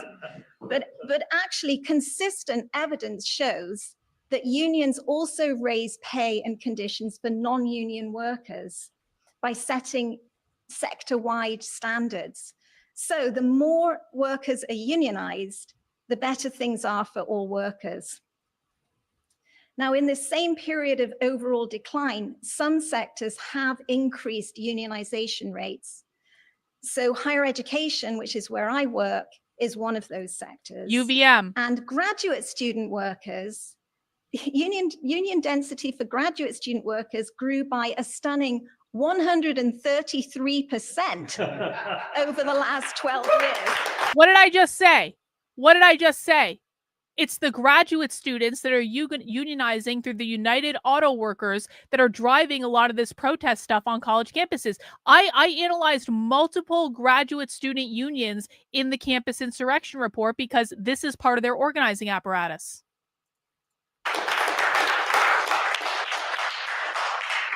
So around 38% of graduate students are unionized. And these are worker-led unions. These are the model for the future. Even so, again, reality check, these are exceptions, and the vast majority of workers are not unionized. Many unions are themselves weak and not used to fighting. We're not in the habit of fighting. And the new regime is determined to remove bargaining rights altogether. So it's still a pretty bleak situation, even with the graduate students on our side. It does feel like an existential moment. It is an existential moment for unions and for workers in general, but it's not the time to be overwhelmed. As Ashley said, the mass hands-off protests showed that there is widespread opposition to Trump. They also showed a huge vacuum of leadership and organization. There was no next step, right? People went out and protested and then went home. Nor was there a sense really of where the power will come from that can actually stop Trump's attacks. As Ashley said, he's not going to listen to reason, say, oh, you've got a point. I'm gonna change course. The only thing that has the power to stop him would be mass strikes, which would threaten the entire economy. Now, the Democratic Party establishment offers no protections. They've pretty much shown that. They've offered no alternative. They kind of got us in this mess in Matthew. the first place. True. Many of the major... Again, I just have to point out, thank you, Matthew, again. Like, guys, Matthew is carrying the super chat load. Matthew has now sent in half of our goal in super chats, and we appreciate him and we love Matthew. And if you can't send in a super chat, please thank Matthew because he sent in multiple, so you can take credit for one, I guess, but we'll still give him credit. But come on, guys, come on. Let's hit this. Let's hit the super chat goal before we even get half an hour into the presentation. Can we do that? Can we all just come together and hit the goal? Liberal institutions have just rolled over, e.g. universities, e.g. law firms. Legal challenges are limited because the courts and the legal system were already rigged against ordinary people, and that's all the more so now with the Supreme Court under the control of the far right. So as the slogan goes, no Trump one is wishes. going to save us. Trump we can wishes. only save ourselves. And the best way we can do that is through organizing as workers in our workplaces collectively. Unfortunately, mass general strikes, where they're the only thing that can stop Trump, they're not something that you can just call. It would be nice. Let's have a mass strike and you get millions of people out on the street. Current levels of organization are very far from what we would need to pull that off. But there is much that we can do as workers right now that will get us closer to that point and make a difference along the way in terms of protecting communities and fighting for what we need. So I just want to end with some bedrock principles. First, unions, of course, were won originally through non-legal means. mass picketing, sit-down strikes, solidarity strikes, boycotts, workplace occupations. These are all very effective means of organization. Thank you. And they're actually not allowed under current labor law. Yep. So in some ways, before there was legal protection, we were freer to use more of the means that actually would benefit us. Secondly, non-unionized workers can still wield power when organized, whether they have legal recognition or not. Okay, we got a question in the chat, and I want to remind people questions are always welcome in the chat. Do you think there's a chance unions could be decommissioned like with what fascism has done? Listen, here's the thing. And I know, listen, Verl here is a National Socialist. He's very far right, okay? So I understand why you're asking this question. What I would tell you is we are so far away from any sort of reality in which fascism has a remote chance of even, and listen, man, I know I joke about being a fascist because I do actually want to ban the publication of all queer books. I want to ban the teaching of queer theory. I want to ban all, so I joke that I'm a fascist. And I think there are some arguments to be made about, you know, maybe there are things that we can learn in terms of like, you know, listen, not everything is 100% bad or 100% good. There are things that you can pick up from everyone. But like what I will say is I don't think we're anywhere close to this reality. And so I don't actually think it's even a good conversation to have. Could unions be decommissioned under, I don't know, bro. I don't know. Maybe. But like we're so far away from that reality. Can we maybe just, you know, like deal with the problem of the left first and then we can pontificate later? That's kind of like how I feel about that. Hey, thank you, Scott. Karlyn, super valuable analytics here. I really do appreciate that, Scott. Thank you for dropping by and thank you for the super chat. The so-called Red State Revolt of school teachers is one of the best recent examples of exactly that. Workers successfully struck, even though they didn't have the legal right to collectively bargain. Rutgers United Academics, as my partner organization, won a fantastic contract by preparing for and threatening a strike, even though they're not legally allowed to strike. Mm-hmm. They presented a credible threat of a strike. So what this shows is that levels of organization and unity are more important than formal rights. And these principles are at the core of. Listen, I understand you want the far right to co-opt the union movement, but can you recognize that the far right, the Wignats on the moronic Wignats on the far right, had some stupid pro-white rally today that in like supposedly to support Austin Metcalf, except Austin Metcalf's own father denounced it, and no one showed up for the rally anyway. Like literally no one showed up for this rally. And so it's like, can we maybe hinge back into reality and acknowledge that, first of all, the far right has its own problems that need to be solved. And those problems are the Wignats, and they need to go away, and they need to stop doing this racist bullshit because it does not play well for our side. It does not play well when you are framing every single thing about race. And I understand the argument being made. I really, really do. I understand the argument. I'm not saying that I don't feel like I'm approaching this like a leftist would. I'm not saying you're racist and me. I understand the argument being made, okay? But like when you're doing some rally to try to offer pro-white support for, and I know this wasn't you specifically, so I'm not talking about you, but like maybe you were there, I don't know.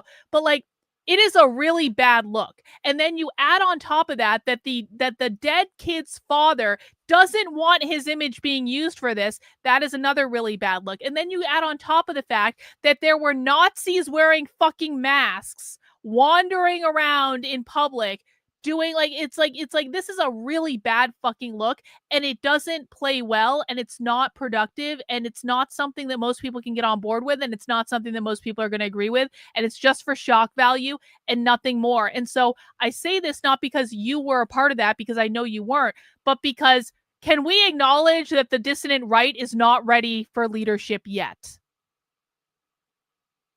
Can we just acknowledge that?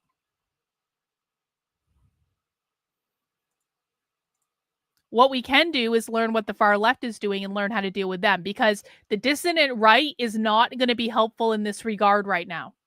The best we can hope for on the dissident right is that Nick Fuentes and the Groypers figure out a way to get the conservative Inc. shills out of power. And even then, I have questions about what they would do. But like, I do think that on the whole, people who are real and authentic and actually care about America being put first are going to be ahead of Israel first conservatives, to be honest. Hey, thank you, Todd. Come on, people. We need to hit the 100%. Todd has gotten us within $5, guys. Todd basically did all your work for you. We just need someone to swoop in. Someone gets to be a hero. Someone gets to send that $5 super chat that's going to put us over the top. Let's keep going. Of what's called class struggle unionism. If you haven't read it, there's a book by Joe Burns called Class Struggle Unionism, which is excellent. And he describes two of the dominant forms of bureaucratic unionism that have dominated in this country. Business unionism, which is where you're kind of on the side of the boss and there's no democracy and they're pretty conservative and stick to bread and butter issues and don't mess with social justice. Not a good model. The other model that he describes is liberal unionism, which is much more progressive, will engage with social justice issues, but while obviously different, they have one thing in common, and that is that they both look to non-worker-led labor activism. In other words, they're top down. The union does on behalf of the workers. This is opposed to worker self-activity. Now, worker self-activity is when the members of the union are doing for themselves. And that's where you get the real power, the latent power in workers is through that grassroots organization. You've got the numbers, you've got the power, you've got the commitment. So whatever the character of the formal leadership in our unions right now, or indeed if you're not even in a union, our goal should be to increase the level of worker self-activity. And that includes bargaining for the common good, which means you're not just only in it for your own workplace, but for the communities around you. For the bringing unionized and non non-unionized workers together whenever possible. Working with other unions in and outside the workplace. Building united fronts to struggle for shared goals. That means you don't have to agree with another organization or another union on all sorts of issues, but you fight for one thing together to maximize your power. Let's all give Amy a nice happy birthday. Happy birthday, Amy, to a fellow Aries. I do appreciate the super chat. Thank you. Where there are points of commonality. It means fighting around political as well as economic contract issues. Because you can't separate social justice from bread and butter issues. And that's crystal clear right now, more so than ever, because the same forces that are carrying out genocide and ethnic cleansing in Gaza and the West Bank are also trampling on civil liberties and bargaining rights at home. So you can see, you can't separate those two things. You have to fight on both fronts. So to sum up, whenever we mobilize, we must also organize. Specifically in our unions, we need to persuade more workers to get involved while also pushing the formal leadership and giving them the confidence to take a visible stand and encourage membership initiatives. Beyond unions, we need membership organizations that can rely on ourselves, not funded by the government. That's gone.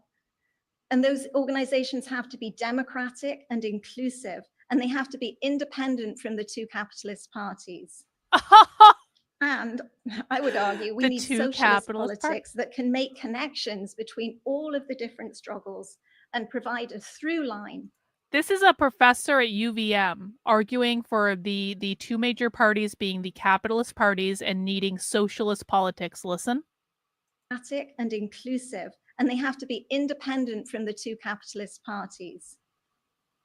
And I would argue we need socialist politics that can make connections between all of the different struggles and provide a through line so that there is continuity when movements rise and fall, which they inevitably do. So here in Vermont, I just want to end. There's lots of things that we can all connect. Hang on a second. This feels like a little pixelated to me for some reason. I'm just going to reload this. Something's going on. I feel like my computer's trying to download something. I'm going to look into that, but maybe it'll be a little less pixelated if we do this. With and also bring into our workplaces. They include, for UVM, the National Day of Action for Higher Education on April 17th. It is a fantastic initiative called by many different unions and non-union groups across the country. We have an upcoming strike conference on April 26th. What the hell? Which is going to talk about the... Hang on. I apologize. My computer's trying to download something. Hey, Trish, thank you so much for the super chat. I appreciate it. I don't know exactly what is eating up all the memory on my computer right now, but it is trying to download something. Let me just see if I can shut this off real quick, guys, and not the stream. We're not going to shut off the stream, but this is so annoying. Let's take this question. Do you consider Communist Party USA a real communist group or not? No. The CPUSA is not relevant at all. Real communists don't take it seriously. The Communist Party USA actually had kind of like a meltdown before the election because they told all their members to vote for Biden and then Kamala Harris, and the members were like, we don't want to vote for them. And so then they started kicking people out because they didn't want to vote for Democrats. And so then the people that they kicked out formed their own Communist Party. That is the American Communist Party. That is Jackson, Hinkle, and Hawes. That all came because of a meltdown with Communist Party USA, where they basically all got excommunicated from the party for doing that. So no, there are a lot of groups on the left, guys, that we just don't pay attention to. So CPUSA is going to be one of them because CPUSA is not relevant at all. See, hey, look, I can clean up my computer now. Okay, give me some enhanced performance. Enhance my performance, please. Clean my Mac. I'll get that in a second, I guess. But the other group, like the RevComs, we don't pay attention to the RevComs. We don't pay attention to these groups because they aren't actually relevant on the real far left. So no, I don't look at CPUSA basically at all.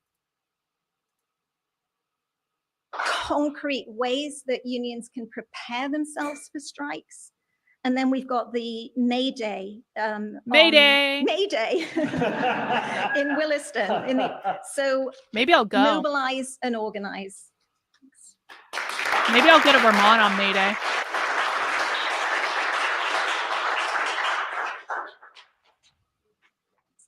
Well, mine's going to be a lot less eloquent on my garbled notes here. No. Hang on. I didn't say that the American Communist Party was a legit communist party. I didn't say that at all. The American Communist Party on the real far left has no relevance at all. Far leftists make fun of them. They don't talk about them. American Communist Party is a social media stunt. That's all it is. It's not real. It's not influential on the activist left. Like, they're not members of it. It's a social media stunt, so no one should take them seriously either. Let me just pull up a little timer here. Well, I want to start off by situating myself. I am a fourth year PhD student in food systems right now, more on the social science side of things. So I look at feminist care ethics and animal agroecology.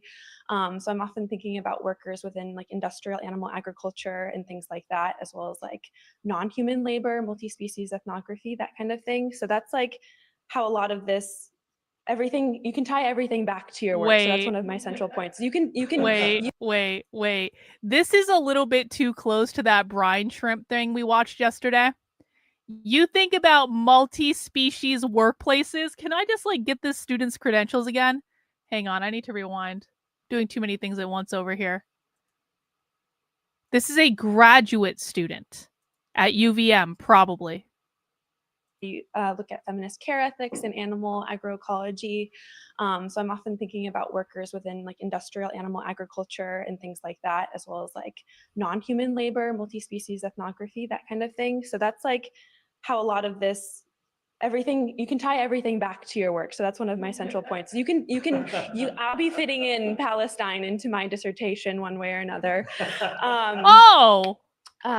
Yeah, and using like feminist standpoint epistemology, I feel like it's good to like ground all of our knowledge is contextualized. So like this is how I got here. I was first exposed to union work when I was at the University of Michigan in 2020, and we went on a short-lived strike when I was there.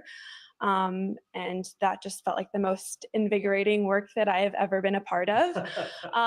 It was amazing. But there was like a real like shift in my brain that had to happen in order to be like, okay, thinking through all the things that are possible, because I could have been fired. It's a public sector. We're not allowed to strike. Although in Vermont, they're hearing something right now that may make it allowable for public sector to strike. So let's cross our fingers there. And so that was my first exposure, and it was like full in. I hadn't been participating in the union up until that strike point, so the strike really brought me in.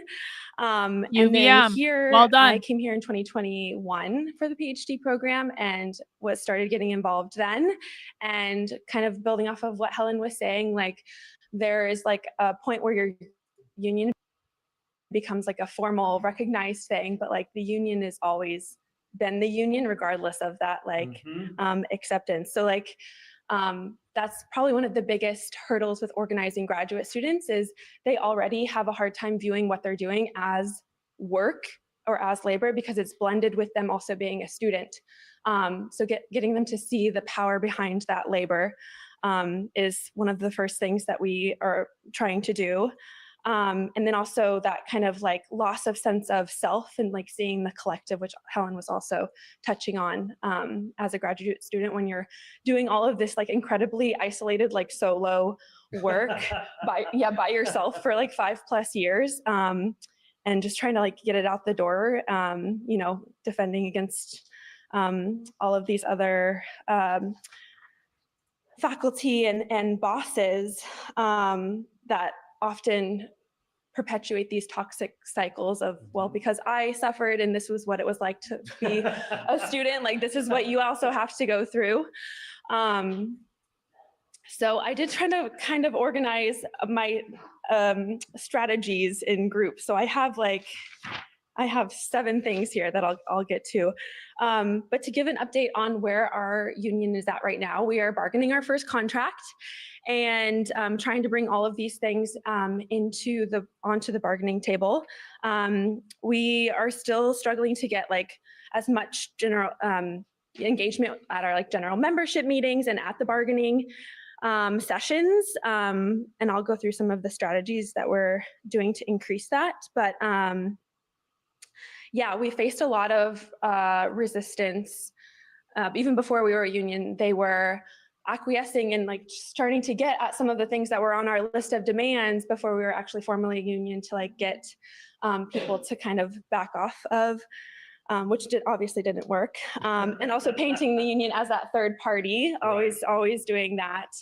Being like, no, it's us. We are the union. It's your friend Sam that's now an organizer.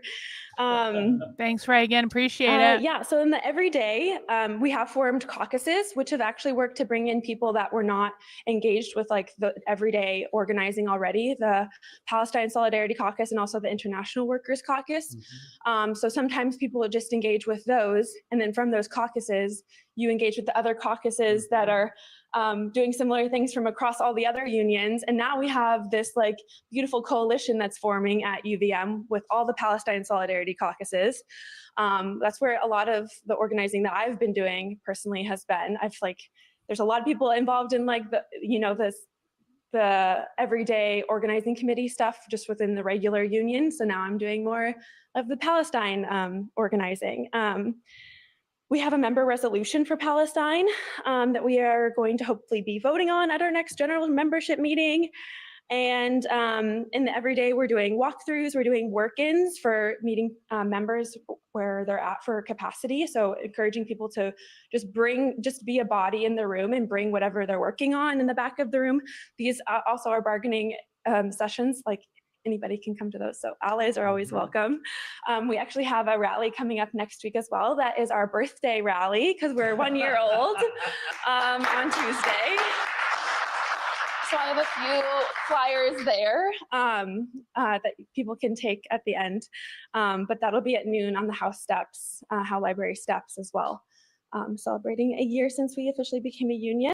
And then, yeah, kind of like making everything that you do super strategic. So like having the work-ins also like at outside of Board of Trustees meetings and happening right after a rally, trying to fit it into other things that are going on.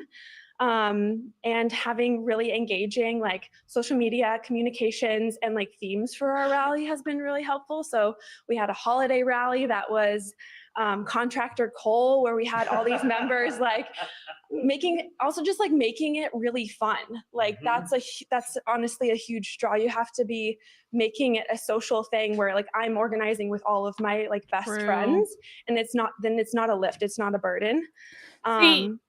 The left understands this, guys. The left understands that like this stuff has to be interesting for people to get involved. This is something that I think a lot about, and I would love people's feedback on this. Like, I feel like I try to make this fun and interesting as much as possible. Okay, I'm going to stop yelling at people so much, so that'll maybe make it a little bit more fun. But like, I feel like I'm trying to build something that is kind of satirizing the left, and so we can have fun with it and make fun of them. And you know, it is kind of fun, I think, to know their philosophy better than they do. But if people have thoughts about how we can make this more fun for everyone involved in our community, because if we can make it more fun to like watch the left and study the left and talk about the left and really kind of hinge into reality with what they're doing, like we have to do this in a way that people, exactly, this is Alinsky. You know, there was a debate online this week. Everyone was calling Chris Rufo a Marxist because Chris Rufo was like, we need to actually do the things the left did. And I was like, listen, man, I have my disagreements with Chris Rufo. I still want to know from Chris Rufo why the New College of Florida bought 250 copies of Judith Butler's gender studies book after they swore to us that they were anti-woke and made a big publicity show of throwing all their DEI books in the garbage. Like, I have questions about Rufo's motives. I have questions about some of the things that he does. I don't agree with him on a lot of things, but ultimately, Chris Rufo saying that like we should be taking over we should be implementing a Gramscian strategy where we're taking over the institutions. Like, yeah, we actually should be. That actually is a good idea. And then James Lindsay and all his friends tried to call Chris Rufo a Marxist because they were like, you're a communist, you're using communist strategies. And I was like, no, idiots. He's actually being smart.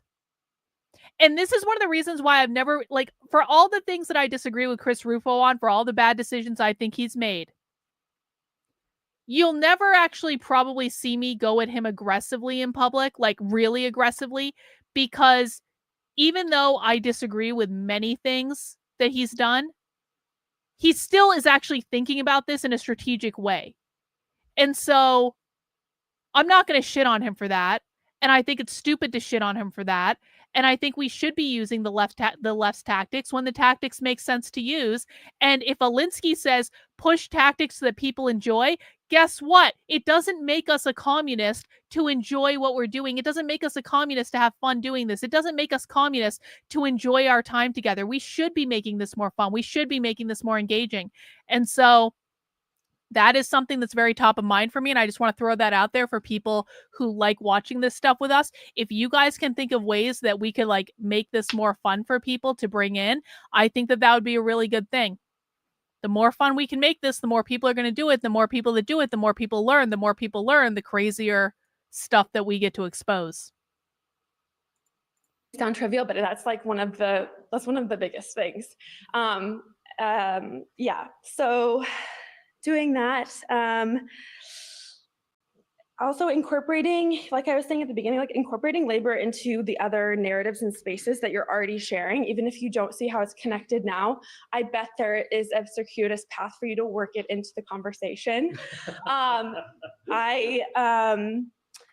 yeah, I try to drop it in all of the conversations that I'm having, as well as my research. And another thing, like building the connections across all of the other unions and their caucuses, and then all the people that aren't in your membership as well. So all of like the temp employees and undergrads and other like non-UVM groups too, because especially in this town, like everyone is connected to everyone. And so if like they're showing up and they're friends with other people, like that's been a huge draw as well. And then making additional opportunities to stir up conversation. So I'm a part of, and this is also commentary on like where support for graduate student workers in particular is coming right now. It's the university hasn't been providing. Yeah, you're right. I should clear, bring back bingo. Instructions for international. The reason I got rid of bingo was because I felt like people weren't listening and they were just listening to win bingo, and that was like defeating the purpose. But I'll think about bringing back bingo. That's a good idea. Workers and things like that, they've been like just receiving very vague, non-committal things. They don't know if they can really leave the country and things like that. And where I have been receiving, and it's like very hit or miss by department, whether or not you're receiving additional support, and like getting to have conversations with like the deans and things like that. But where I have been receiving support is actually from all of the different institutions on campus. So the Gund Institute for the Environment and the Institute for Agroecology, and it's in like that's another thing that we need to look into. And I'm just going to put this out there for people to think about. So another thing that I've been researching is, okay, so the way universities work is that obviously people know that universities work because students enroll in the universities to go take classes with these professors so that they can get a degree, right? So everyone understands on some level, universities have academic departments where professors work to create classes for students, right? What I think a lot of people don't realize, especially people who maybe haven't been to college, is that that's not all universities do. One of the things that faculty members do within universities is they start these centers. And these centers could be like really, really teeny tiny with just like a couple of people in it.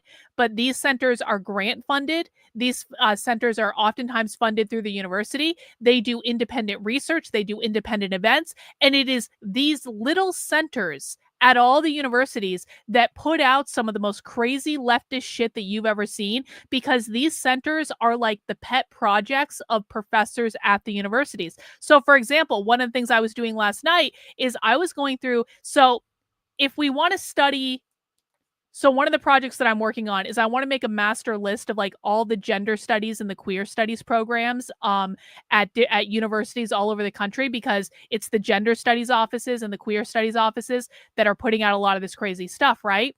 But in addition to just looking at the academic programs in gender studies, we also need to look at all the centers. The Center for Gender and Sexuality, the Barbara Streisand Center for Women, which is actually a real thing. It's at, I think, UCLA. But like, we have to look at all of these little centers, because they're like, you might have one gender studies department at a university. You might have a dozen different centers at a major university that are all studying gender and queer theory in different ways and having gender and queer theory events and stuff like that. So be on the lookout for like these smaller little centers. What this person just said is it's really the centers at the university that are supporting the protesters. And these are the things that most people don't look at. And these are the things that most people don't talk about. Nope, this is fundamentally incorrect. I'm really sorry. Whoever you heard this from, don't ever listen to that person again. They do not want China here. China is not involved in any of this. That is what we call a conservative bullshit talking point. Most of the radical revolutionary socialists in the United States are Marxist-Leninists. They are not Maoists. They don't want China-style anything. That is a conservative talking point. I'm not saying that China's our best friend or anything, but that's just not true. So, nope, sorry.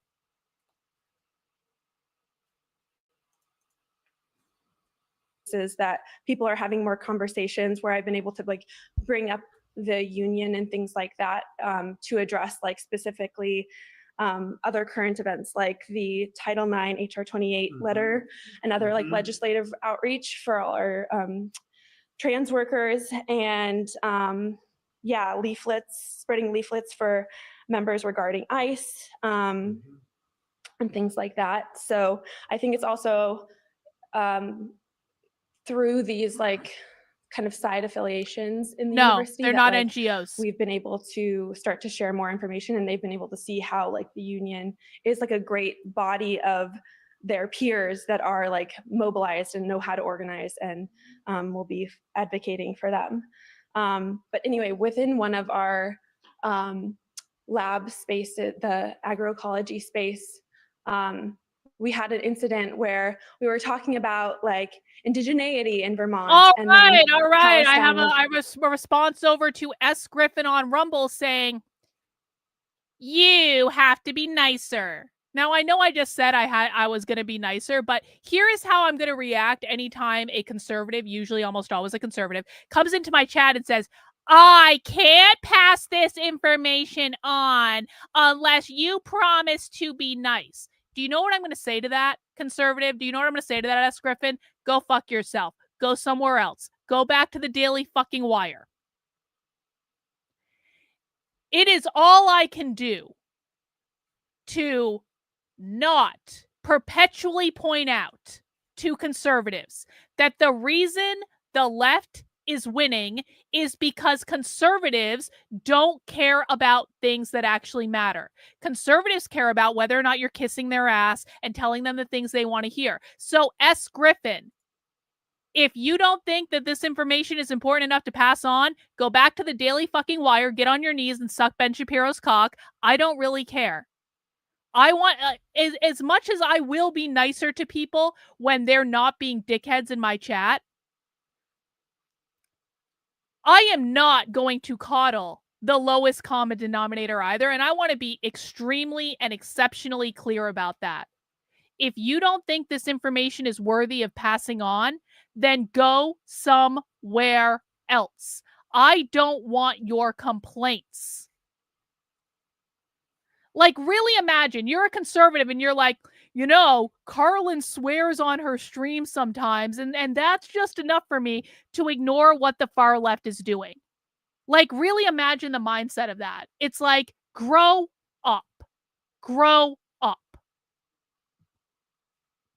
So, while I will, generally speaking, be nicer, if you ever come into my chat and say, I'm not going to pass this information on because you hurt my feelings, then what I'm going to do is I'm going to double down and continue to hurt your feelings more, because what you have proven to me is that you don't actually care about this. All you care about is your precious feelings, and that makes you no different than the left. So if that's your expectation, that just because I'm going to be nicer to people generally, that I'm going to kiss your ass, that is not the correct perception of what's about to happen. You either care or you don't. And if you don't, go somewhere else and stop pretending you do. I think I've made myself clear. Let's continue. Was brought up. And then one of the members started sending really, propagandist things like through the listserv. And we reflected like as a lab on our values. And we're like, first of all, this is like improper use of the listserv. And, invited that person in for a conversation. And eventually they left. So like the lab space, having values tied to these institutions too, and like advocating for that, I think is hard to do a lot of times for researchers, like wanting to be like objective and welcoming to everyone. I'm sorry. Hang on. Oh shit, I just fucked that up. Can someone go back and see what time I was just at on that? I just fucked that up completely. I think it was about there. The reason I fucked it up is we need to offer a correction to Trish. Trish says the only reason why the left looks more organized is because they are funded by and weaponized by global control. No, Trish. No. This is completely false, Trish. This is going to be filed under the category of conservative bullshit talking point. The reason the left looks more organized is because the left is actually more organized. Thank you, bot. The reason the left looks like they have it together more than conservatives is the left actually has it together more than conservatives. The left has an entire ecosystem an entire parallel economy. The parallel economy that conservatives kept saying they were going to create over and over and over and over and over again and never actually created. The left has had that parallel economy for decades. The left has organized groups that are decentralized all over the country. They have thousands of these cells all over the country that are not reporting to each other, but that are communicating and coordinating with each other. The left can turn out tens of thousands of people for a protest every single weekend. The right couldn't even turn out 100 people for a protest in Texas today. So don't come in here and tell us that the left isn't actually more organized. They just look like it because they're funded from NGOs and globalists, which, by the way, these people are funded through dues and donations. These people are not funded by the globalists. This is just wrong. And until people start facing reality and they stop listening to these bullshit conservative swindlers that are lying to them, you are not going to get organized on the level of the left. Conservatives are nowhere near what they've built. And that's why they win and the right loses every single time. So, not to be too mean or anything, Trish, welcome. You're allowed to learn here. We would love to teach you, but that's just all wrong. Like these spaces that people are having more conversations where I've been able to like bring up the union and things like that to address like specifically other current events like the Title IX HR 28 letter and other like legislative outreach for all our trans workers and leaflets, spreading leaflets for members regarding ICE and things like that. So I think it's also through these like kind of side affiliations in the university that like we've been able to start to share more information, and they've been able to see how like the union is like a great body of their peers that are like mobilized and know how to organize and will be advocating for them. But anyway, within one of our lab spaces, the agroecology space, we had an incident where we were talking about like indigeneity in Vermont, and then Palestine was brought up. And then one of the members started sending really, propagandist things like through the listserv. And like what? We reflected like as a lab on our values, and we're like, first of all, this is like improper use of the listserv, and invited that person in for a conversation, and eventually they left. So like the lab space having values tied to these institutions too, and like advocating for that, I think is hard to do a lot of times for researchers, like wanting to be objective and welcoming to everyone, but also like we're here to be critical, and especially like social science researchers right now like need to be pushing back on the narratives that a lot of people are hearing, because in conversations that informal and formal conversations that I've had at conferences and stuff like that, like there was Michael Fakhri, the UN, I have his title here, UN Special Rapporteur on Food, who wrote a great report about the starvation happening in Gaza. Someone afterwards had been like, oh, well, that made me feel really uncomfortable. Like, why was he just talking about Palestine? And like, I was like, well, it's pretty relevant. And I don't know if you'd be saying this if it were any other group. But like in that, I like literally everyone else at the table like splintered off to different conversations, and it was just me and her. Yeah, and so, but I like a friend was sitting right next to me, and it led to her, being like, hey, like I wanted to talk about that later, and like we had a great conversation, because people are receiving narratives from whoever's in their close-knit circle. So like just be talking about it like more nonchalantly and like boldly, I would say, fitting it into any conversation that you can.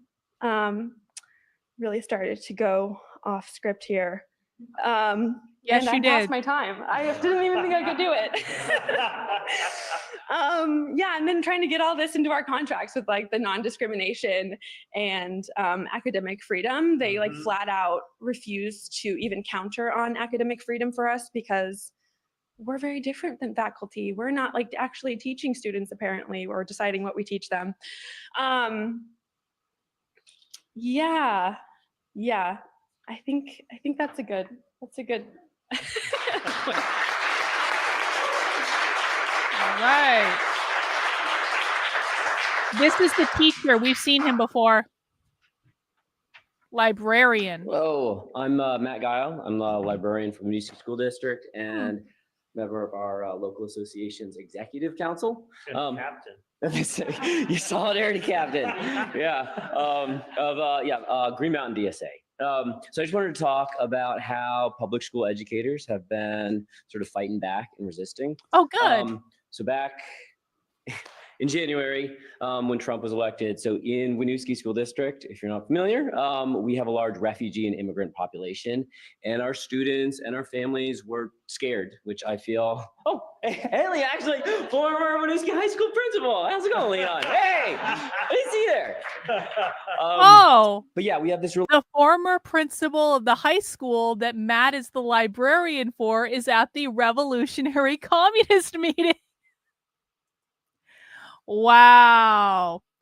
Hey, I don't want to over on Rumble says yesterday Kurt Metzger said on the Jimmy Dore show that queer does not mean gay. You don't have to be gay to be queer. Oh my God. Are conservatives learning? He said it was about going against the normal, so maybe the mainstream will get to that point eventually. A brief, shining moment of hope that someone is listening. Thanks for letting me know that. That's awesome.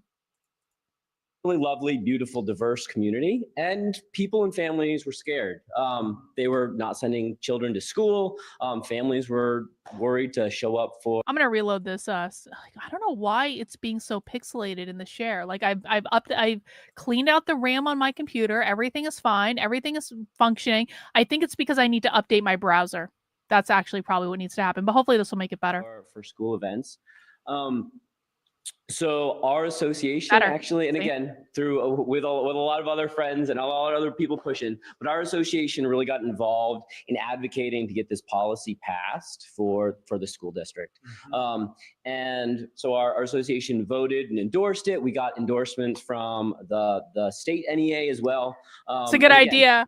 Organized teachers to show up at school board meetings to speak, helped facilitate students and community members, got in touch with our PTO. Again, the biggest board meeting, we had over 120 people show up. It was beautiful. Yeah, Ashley was there. It was really beautiful. It was a community coming together to sort of show that they love and want to protect each other. So through that, actually, I got involved in, so it's a statewide sort of Vermont NEA Labor Caucus called the Vermont School Workers United. And we're sort of a little more activist caucus within Vermont NEA and have been organizing around some sanctuary school policy, trying to advocate for that statewide. And it also been organizing these town halls that have been held across the state. We organized one in Chittenden County. We had... Okay, so what I just heard from that is that the National Education Association, so there are two main teachers unions. There's the National Education Association, the NEA, and there's the American Federation of Teachers, that's the AFT, okay? The NEA tends to be much more leftist than the AFT, but the AFT is still very leftist, but the NEA is like really, really leftist. So what I want everyone to hear is the teachers unions in Vermont are organizing around getting all the schools in Vermont to be sanctuary schools, which means that ICE would not be allowed to go in and pick up people to be deported. And this is being entirely organized through the NEA, which he just said. And also there's a member of the AFT in this meeting. So they're involved too. So it's the teachers unions who are organizing these school teachers to oppose the Trump administration and defy the Trump administration's executive orders. That is what people should have just heard. I think we had 8 legislators show up. And our real goal there was to present an alternative to the governor's 8 legislators proposal, or Secretary Saunders' proposal to redistrict the state into 5 districts, really slash a lot of money out. Also to begin the process of siphoning money out from public education into private education, which I think very much was always the intention of bringing Secretary Saunders up to Vermont from Florida. And again, it was a very powerful thing. A lot of people coming together to really advocate together. So the Vermont School Workers United, we also organized around really trying to push our state union to really step it up and really try to fight back. So we organized our representative assembly, which is sort of the statewide democratic organization, which is our rank and file telling the state NEA what to do. We organized a bunch of new business items. So we organized them pretty strategically. We started out with a statewide, it's a sanctuary schools new business item that's directing our UniServe directors and to use state resources to support locals in organizing to pass their own sanctuary school policy. The other thing that was really important about that Wait. So this is where something pedantic is actually really important. What I just heard is the teachers' unions are utilizing state taxpayer resources to organize people around creating sanctuary schools in Vermont, all in open defiance of the Trump administration. That's what you should have just heard.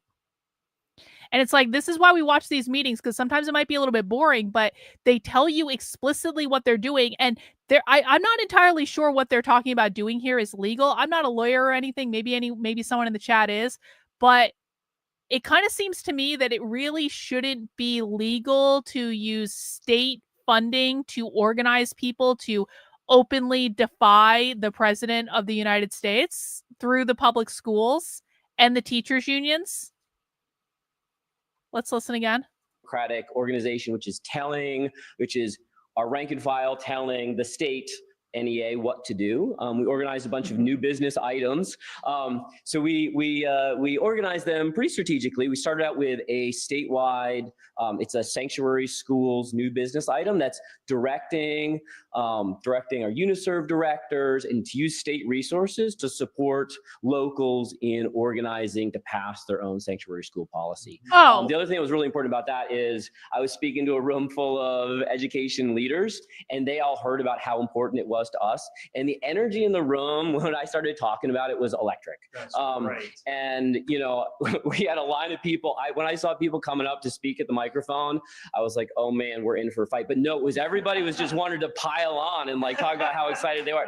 Passed unanimously. It was really beautiful. It was exciting. Beautiful.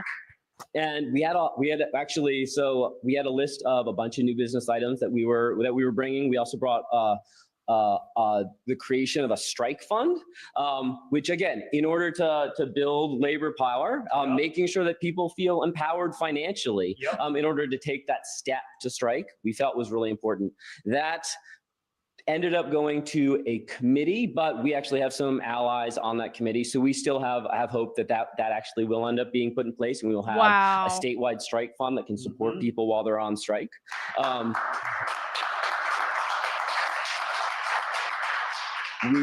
We passed another new business item that was directing the state NEA to track incidents of curricular censorship. So anytime, and we specifically laid out if anytime that a teacher was sort of told they needed to change their curriculum when they were talking about Palestine, we're talking about climate change. And again, that was something that really, really electrified that room. And it was really beautiful. Yes, the Vermont schools are basically communist, but this is an opportunity for the Trump administration to tell them all to go screw. So far as I'm concerned, why isn't the Trump, if the socialist teachers in Vermont are working directly with the governor of Vermont, who claims to be a Republican, but he's not, and the Secretary of Education in Vermont to openly defy the federal government, then what Trump needs to do is say, okay, Vermont, you want to be in open defiance of us and you're all organizing together using state resources to be in open defiance of us, then you don't get any more federal funding for anything. Pull all federal funding from the state of Vermont, because the governor is working with the far left teachers unions to openly organize to defy the Trump administration. So why on earth should they get any federal money at all for anything if they're going to be in open defiance of the federal government and it's all sanctioned at all levels in the state? It cannot be stressed enough how much better the far left is organized than conservatives on the right. It is downright pathetic. Yes. Thank you. Thank you. Tiffanel over on Rumble. Thank you for the happy birthday Rumble rant. I do appreciate that. Were really, really ready and excited to sort of fight for these things and wanted the opportunity to have something to fight for put in front of them. And then again, the one that we put last, because we actually intended this to be opening a discussion, and we were anticipating that this one was going to fail, but we were calling for the Vermont NEA to endorse statewide action in the event that I think the examples that we gave, this is not a fully inclusive list, but there would be a statewide action called if federal funding was revoked for special education students, if a teacher was fired because of their gender identity, or if an immigration happened in a school, we would be calling for a statewide labor action. So now in the new business item, we did not list exactly what we meant by that. But on the floor of the assembly, we did say statewide general strike. And that was something that was said, and that was something that people understood, that's what we were talking about, right? And So the socialist teachers in the Vermont Teachers Union are trying to organize a general strike if the Trump administration implements any of their policies in Vermont. Not only that, if a teacher gets reprimanded by any school district, they want to organize a general strike of all teachers in the state of Vermont. Trump needs to defund, this for me, this is like a test case. It's like, is the Trump administration going to allow the communist teachers in the state of Vermont, who are openly colluding with the state's governor, to organize all of this stuff in complete defiance of federal mandates? Is he going to allow this? If Trump allows this, then every other state can do this too. If Trump comes in and brings the hammer down and says, okay, you guys want to play around, no more federal money for you, then we're going to have a very different reality. But I promise you, and I've said this for years, people look at leftist places like Seattle or Portland or any of the New York City or places like that. I have said for years and years and years, Vermont is the outlier. Vermont is basically a communist state that is run by communists, that is so far ahead on the commie bandwagon of almost every other state. All of their schools are completely captured. There ain't nothing you can do. Vermont is like a little state in a snow globe. And I say this as someone who is from Vermont, but Vermont is a little state in a snow globe that we can watch just totally descend into communist insanity, because it's going to descend into communist insanity. It's going to. There's no stopping it. They've captured too much of the population. So Vermont is like this little bubble that we can watch to see where everything else is going next, because they are always ahead of everything. You think California's communist? California ain't got nothing on Vermont. But Vermont is a little teeny state, so no one pays attention to it. Think if I had a student that got taken because they liked a Facebook post about Palestine, I couldn't show up to school the next day and just be like, oh yeah, all right, I'm teaching and this is all great. I love these kids. I love my job. It's great fun. But I could not just show up and just pretend everything was fine and just move forward with my day and we're just educators doing our best. No, that would be something that we need to stop, and we need to say this is a line that has been crossed. So speaking together with the union leaders across the state and having that conversation where people are like, no, there are red lines that we are ready to again, that would be a wildcat strike. That would be something that would not be, endorsed. It would be something that would be outside of sort of our contractual right in order to do that. But there are moments where we do need to come together, and our power is, our power as a union, as a collective, is not granted to us. They don't give us the power to strike. That is always ours, and we can take it and use it how we need to. And I do want to talk about, again, this is all something that's happened very recently, but we did get movement on it. Yeah. So on Friday at like 5 o'clock, our Secretary of Ed sent out a letter to all superintendents asking them to effectively confirm that they're going to comply with the anti-DEI executive order. And Good. this is what Ashley was talking about, organizing to resist that. And so the Vermont School Workers United had emergency meetings. We had a meeting on Sunday where over 80 people showed up. We actually had we had educator leaders from across the state talking about how we need to resist this and to stop this. There's actually a demo. So on Monday, the Secretary of Ed backed off of that a little bit. She said, I'm not going to ask the individual districts are not going to be required to certify that they're complying with the order. Wow. It's going to happen statewide. So the state is going to certify that compliance with the order. There are other states. New York right now has a lawsuit and is resisting it. There are others that are defying and resisting. You know, I think as a strategic position against the Trump administration to sort of be coy and meek feels like that you have lost the fight then. You're giving up before it's even started. Taxpayer-funded employee right there. So right now, there's an action taking place at the National Life Building, which is where Secretary Saunders' office is. No shit. The National Life Building. Okay, that's just a little personal thing. My mother worked for National Life basically her entire effing life. My summer jobs were at National Life. I know that the Secretary of Education has their office at the National Life Building. It's in Montpelier. It's a really ugly building. You can't miss it. I'm just having flashbacks to spending significant amount of time in the National Life Building because my mother worked there and was like known by everyone there because she was there forever. She was there forever. She was like there for like 40 years or something. So that's crazy. Yeah, that's a small world.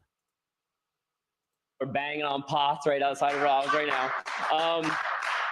And on Friday, there's actually, Education Justice, which is an organization that actually the School Workers United has been working pretty closely with. They actually have a student conference, and students are actually planning an action on Friday in resistance to this. Oh yeah, the students. We should look into that. You know, so I think again, our role as public educators, we are the largest labor union in Vermont and yesterday, by the way, this country. And it was really kind of shocking at our representative assembly. Right, we went. There were some awards that were given out. We had a nice lunch. There were a couple little speeches, and then if all 7 of the new business items that were considered on that day were from the Vermont School Workers United caucus, right? That the meeting of the largest union in Vermont would have ended at 1:30 on that day after having a nice lunch. And some people saying, oh, you know, that we got to stand up for each other. But again, no real action having been taken. And usually, again, those meetings end 1:30 or 2 o'clock. We went until 4 o'clock and people were fired up and really, really excited that these opportunities to resist and to fight were presented to them. And I think that's what we always need to be remembering, right? Is that our power is ours and we can't let nobody grants it to us. We need to take it. So thank you. So when he was talking about students there, he was not talking about university. He was talking about high school students, probably. Middle school. So he was talking about K through 12. He works in a K through 12 school district. So he was talking about K through 12. I will also say, you know, maybe it's time to check in with our old friends at Burlington. We need to check in at Burlington. We need to check in at Essex. We need to obviously check in at New. We every once in a while I go on a tear where I revisit all of my friends from Vermont. Because I've exposed a lot of stuff that's happened in Vermont. I once had an idea that we were just going to monitor them on an ongoing basis, and we still might. But, like, we haven't revisited our friends in Vermont in a while, and I know they haven't stopped doing what they're doing, so maybe we need to start just revisiting our old pals. I actually have an idea for something called like the Burlington Project that was all about watching the communist demise of Burlington, Vermont, which is like basically Winooski and Essex are right around. They're all in the same area in Vermont. So it's the most commie of all the areas in Vermont. It's also the most wealthy of all areas in Vermont. So the communists in Vermont tend to actually have all the money. But Well, okay, so you got to understand. You have to understand that in Vermont, it actually wouldn't be out of the ordinary for students to organize without their teachers telling them to. I understand why you're saying that, but you also have to understand that students in Vermont have been taught how to be activists since they were in elementary school. So for a high school student to organize a protest or whatever, they literally learned how to do that in school, but probably before they learned how to do to like read like a book like this. They've been teaching them this their entire lives. And so it actually wouldn't be out of the ordinary for them to do that on their own. Oh, there it is. Oh, they have a website. Thank you.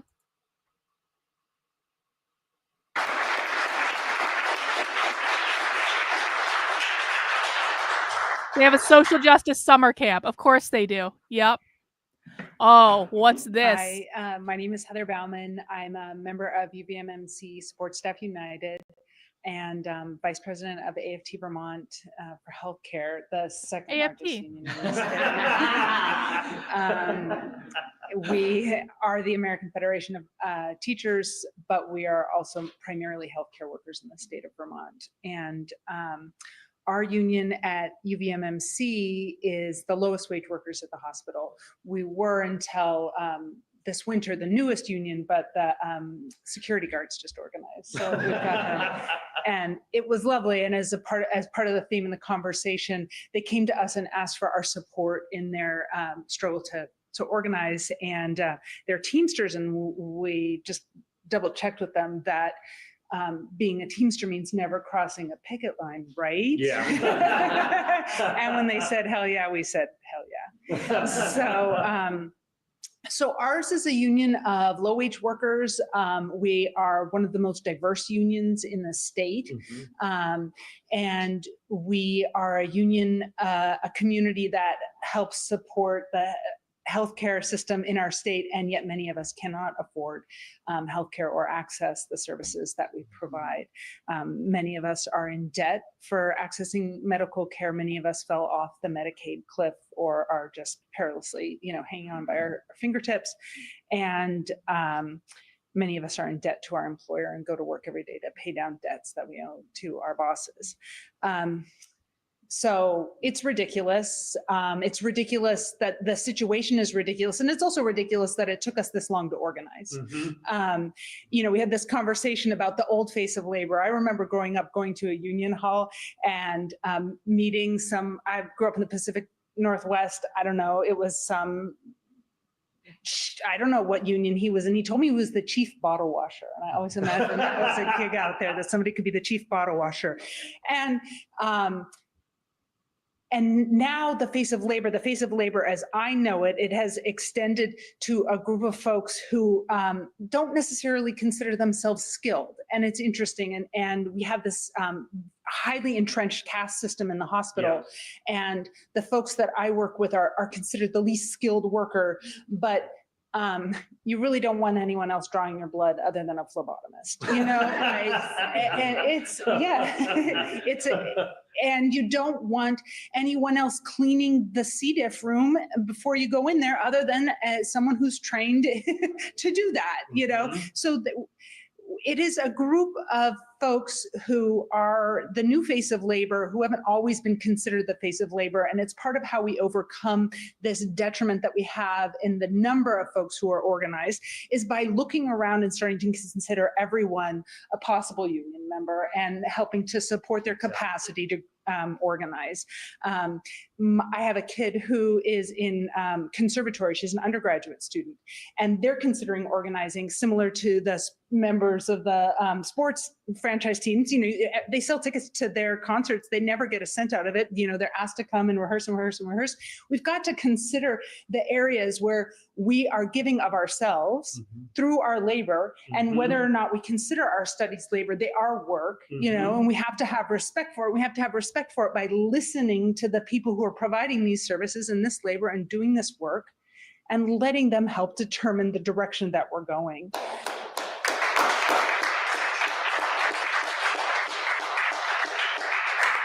So for AFT Vermont, for Support Staff United, for myself, what I'm seeing in this this moment that is full of fear, but is this idea that we need to organize to dismantle these caste systems that have been holding us up and create structures that can support us, but they are structures in their community. S. Kennedy! S. Kennedy with the $50 Rumble rant. Thank you for the $50 rant, S. Kennedy. I am watching on YouTube and Rumble to boost your numbers. Well, I appreciate your commitment to the cause, and thank you for the super chat. I really do appreciate it. Guys, this is a good time to remind everyone that if you have not yet mounted the like button, now is a great time to mount the like button for me. We do Socialism Saturday every Saturday at 6 p.m. As a reminder, I also do stream Monday through Friday during the week at 5 p.m. and that's consistent. So if YouTube's not sending you a notification, just come to the channel. I will probably be streaming Monday through Friday at 5 p.m. And whether or not YouTube notifies you, that's really YouTube's business. I don't have any control over it at all.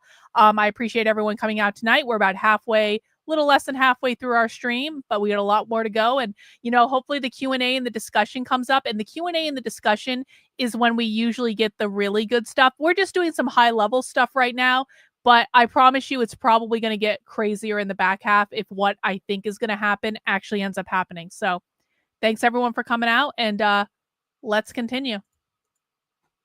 Communities and groups of workers who respect their own contributions to their communities. And that has been actually one of the hardest things in my union is, one of the hardest things to overcome as we were organizing was a devaluing of the sense of the value, a devaluing of the contribution that we were making and our capacity to make a contribution. And I think what has happened right now, and part of what we're seeing at many levels, is this immediate capitulation to the Trump regime, because people don't respect their own capacity to resist, right? Yes. And we have that within us. So what I'm seeing as our need right now is to start to grow and nurture our empathy, our sense of connection to one another, and our capacity to contribute, and for the sense of what it is that we are contributing, that it has value in the community. These concepts of mutual aid, of stepping up and providing for one another, and seeing that we can do that, because things are going to get bad. Things are bad, and things are going to get worse. And no, we can't replace the healthcare system, and no, we can't replace CHIPS, and no, we can't replace Social Security, but we have to have a sense of what our own capacity is to contribute to one another and care for one another in this community. And it doesn't require a degree, and no one should count themselves out of that, right? Exactly. Yeah. So we need to really get in touch with that and remember that no one is coming to save us, and that we do have the capacity to save ourselves while we...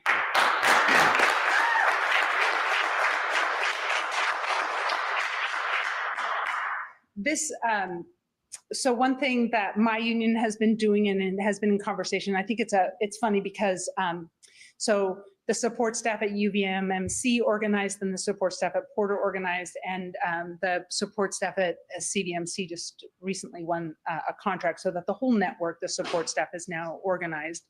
And the support staff at CVMC was holding out. They just won their contract, and they were holding out for the duration article, trying to line their contract up with the nurses and techs. We thought we kicked ass with a $20 an hour minimum, and CVMC, those beautiful folks in Barrie, got $21 an hour. That's great. But wouldn't agree because they were holding out for duration. And the attorney from Downs Ratcliffe Martin said, what are you doing? Why are you holding out for this? And they said, well, come on, it's just a little thing. It'd be so much easier, and we're going to be one union, and wouldn't you like that? And he said, no. If we line up your contracts, then you'll all go on strike at the same time, and we'll crumble. So, the wildcat is out of the bag. One of the things we're looking to do is, to get us all together to line up our contracts. We need to be able to walk out. But at the same time, this concept of an illegal strike is part of this idea that we don't own. Yeah, what? I mean, even saying it, Hang on. I'm going to do our thing where we refresh our connection to the browser because that seems to help it not be so pixelated. I promise I will update my browser before Monday. I promise. This regime is currently doing is naming people as illegal, Exactly. activities as illegal. It doesn't mean anything anymore, and it never meant anything. If you don't have the right to withhold your labor, you don't have anything. It is yours. Exactly.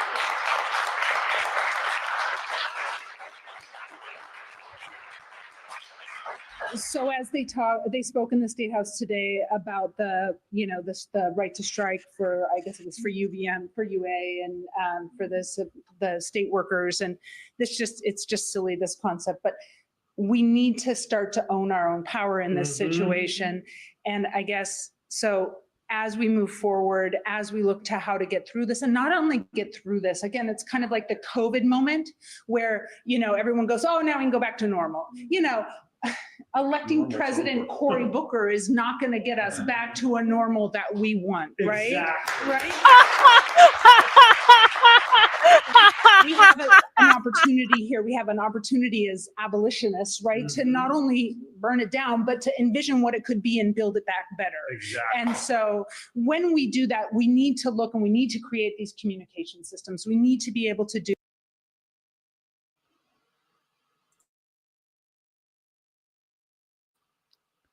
I'm sorry, what? I'm sorry, what?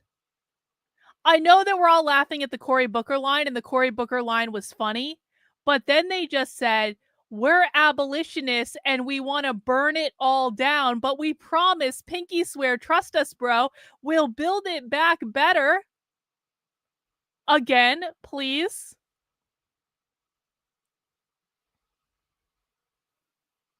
You want to burn down what exactly? Does anyone have any ideas what they mean by that? This is illegal. It doesn't mean anything anymore, and it never meant anything. If you don't have the right to withhold your labor, you don't have anything. Exactly. It is yours. Exactly.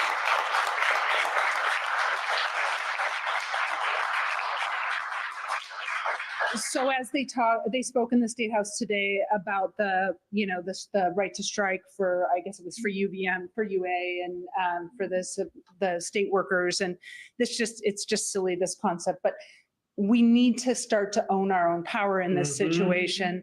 And I guess, so as we move forward, as we look to how to get through this, and not only get through this, again, it's kind of like the COVID moment where, everyone goes, oh, now we can go back to normal.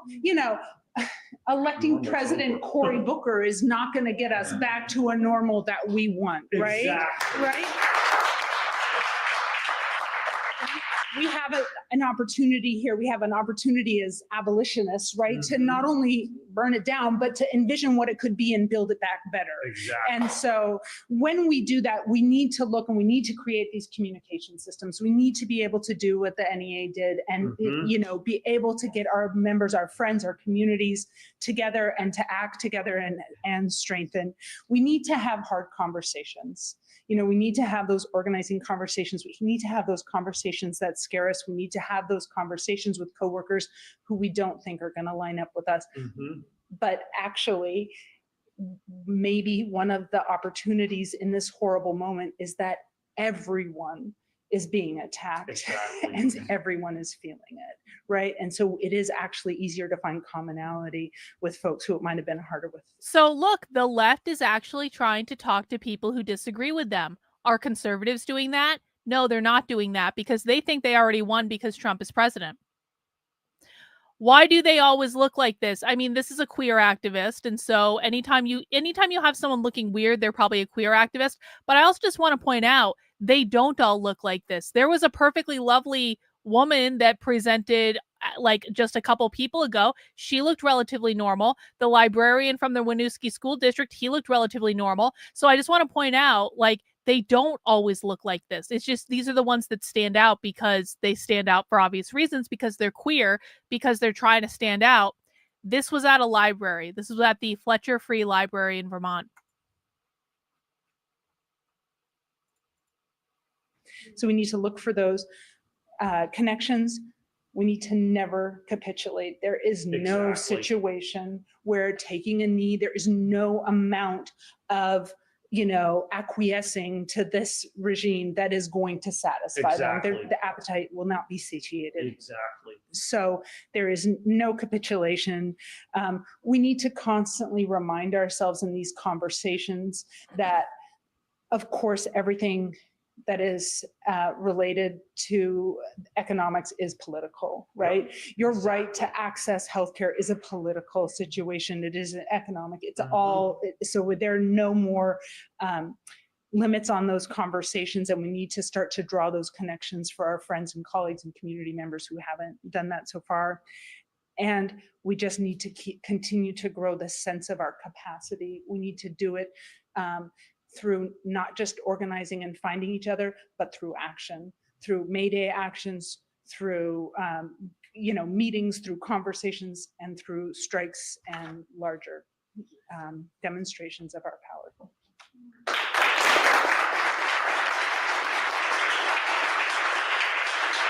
That was an amazing panel. I think what Heather was just saying So about I just want to point solidarity this is so out. important, because Does he look queer? He could walk into any Republican event and no one would question whether or not he's a Republican. Does he look weird? They don't all look queer. We have got to stop assuming they do. Because, this past week, we watched a presentation with socialists from Yale University talking about how Yale University is literally funding people to go undercover with the left. Do you really think he's going to be so stupid as to wear that to a conservative meeting? That is a costume for a far left meeting. That is not a costume for a conservative meeting. And you are the one who gave an incorrect answer here, which means you're wrongly informing people. And what I need you to do right now is to shut your mouth and listen, because you don't know everything.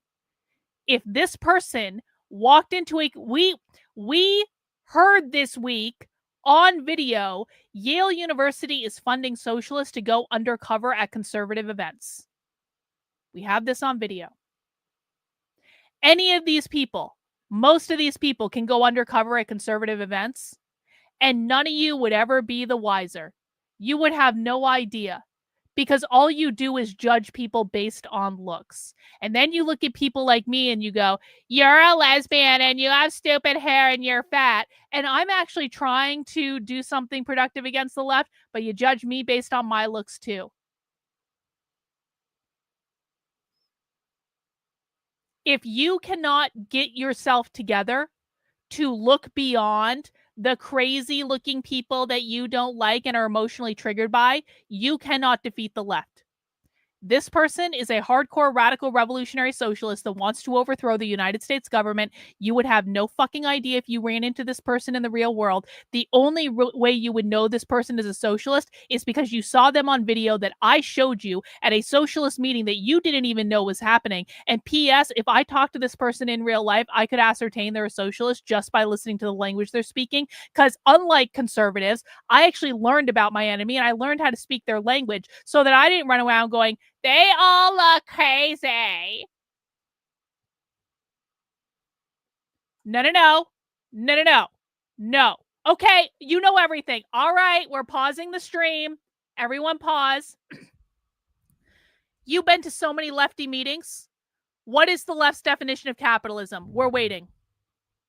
What is the left's definition of capitalism? You've been to all these lefty meetings. You know everything about the left. We've never seen you in my chat before. What is the left's definition of capitalism? We are not continuing this stream until you answer the question in the chat. If you do not answer the question in the chat, you will be banned. What is the left's definition of capitalism? Go. You need to show us that you know what you're talking about. If you can't answer this question and you can't answer it simply and concisely and without fucking Googling, no! Wrong! Everyone shame this person in the chat. That is not the left's definition of capitalism. So you've been to all these lefty meetings. You've been to all these meetings. You know so much more about the left than we do. And you don't know the left's definition of capitalism? No. Wrong. Completely wrong. Now, are you here to learn, or are you here to try to sound smart when you don't know what the fuck you're talking about? This is the next question for you. Are you here to learn, or are you here to pretend that you know what you're talking about? Answer in the chat now. Because my entire chat knows you don't know what the fuck you're talking about, and you can claim you do all you want. But everyone who watches my content on a regular basis, oh, it's literally called Das Kapital. That doesn't actually change the definition of what they're talking about when they say capital, you retard. So the next thing you say in my chat will be an answer to this question. Otherwise, you will be banned and we won't have to listen to you anymore. What, like, do you want to learn, or are you just here to sound smart and feel morally superior? Which is it? Thank you, Matthew. I appreciate the super chat. We're waiting on your answer, bro. Are you here to learn, or are you here to pontificate and pretend what you know what you're talking about when you really have no fucking idea? And we know you don't have any fucking idea because my entire chat knows what the left's definition of capitalism is, and you don't. Are you here to learn or not? Answer the question. You have 30 seconds. Do do do do do do do do do do do do do do do do do do do. No, it's not. You just got banned. Just got banned. Just got banned. Now, I'm not going to permanently ban you. I'm going to put you in a 24-hour timeout.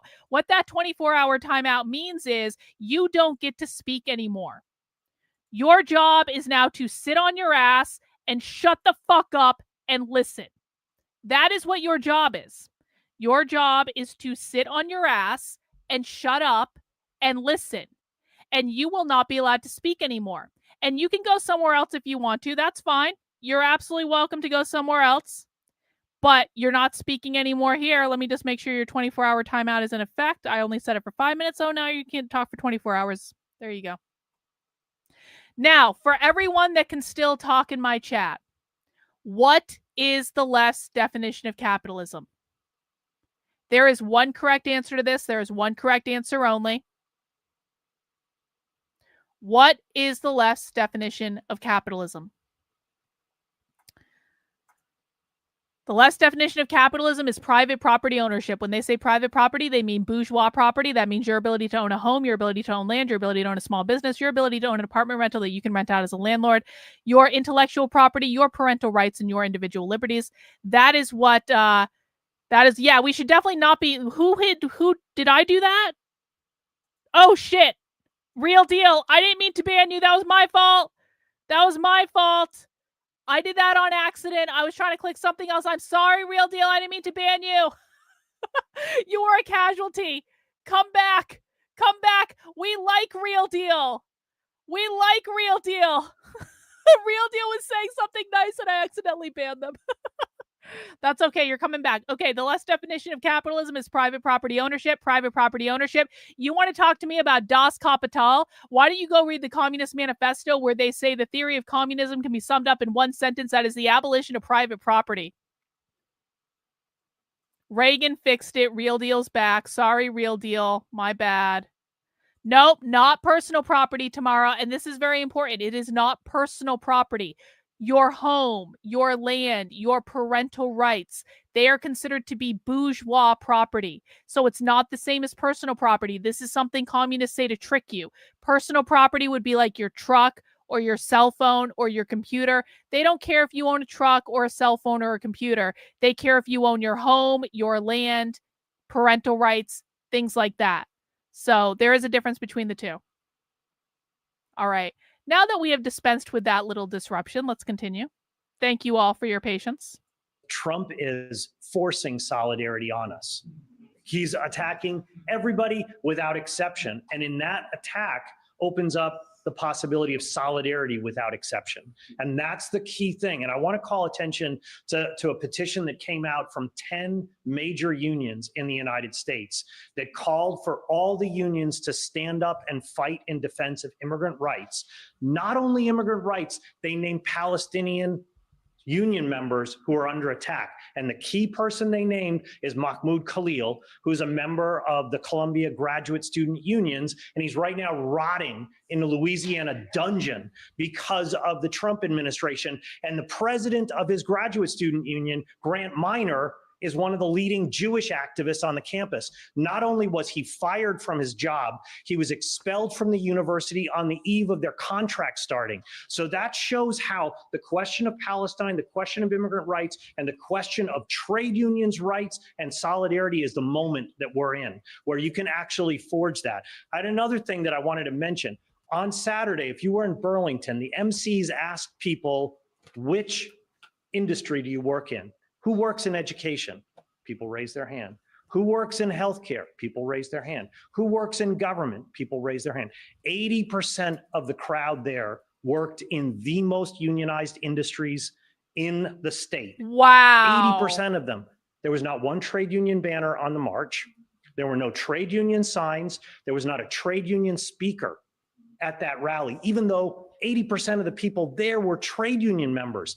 That shows the gap between the potential that Trump is opening up and the lagging behind of the trade. And that also shows, by the way, that most of this organizing is happening through the unions, at least in Vermont. That's how they're communicating with people. That's how they're getting their member list. That's how they're getting their call list to say, hey, how do you feel about what's going on? Because I don't like it. You don't like it either? Okay, let's work together. The unions are what's organizing the resistance to Trump. Union leadership that I think what Matt described is the solution for. Rank and file organization inside the unions to push the unions out of the closet into the streets to start calling strikes in defiance of what the Trump administration is doing.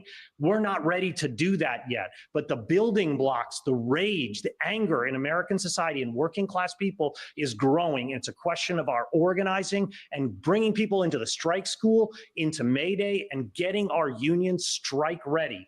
And that means member self-activity inside these trade unions. So another rant from me. What I hope people will do is talk about what we're going to do to organize our workplaces, to strengthen our unions' fighting capacity, to turn them into mobilizing and organizing instruments of the class struggle. So if you just raise your hand, I'll keep a speakers list, and anybody's welcome to say anything they want and raise questions. Now we get to the so good part. Travin there, and then you next.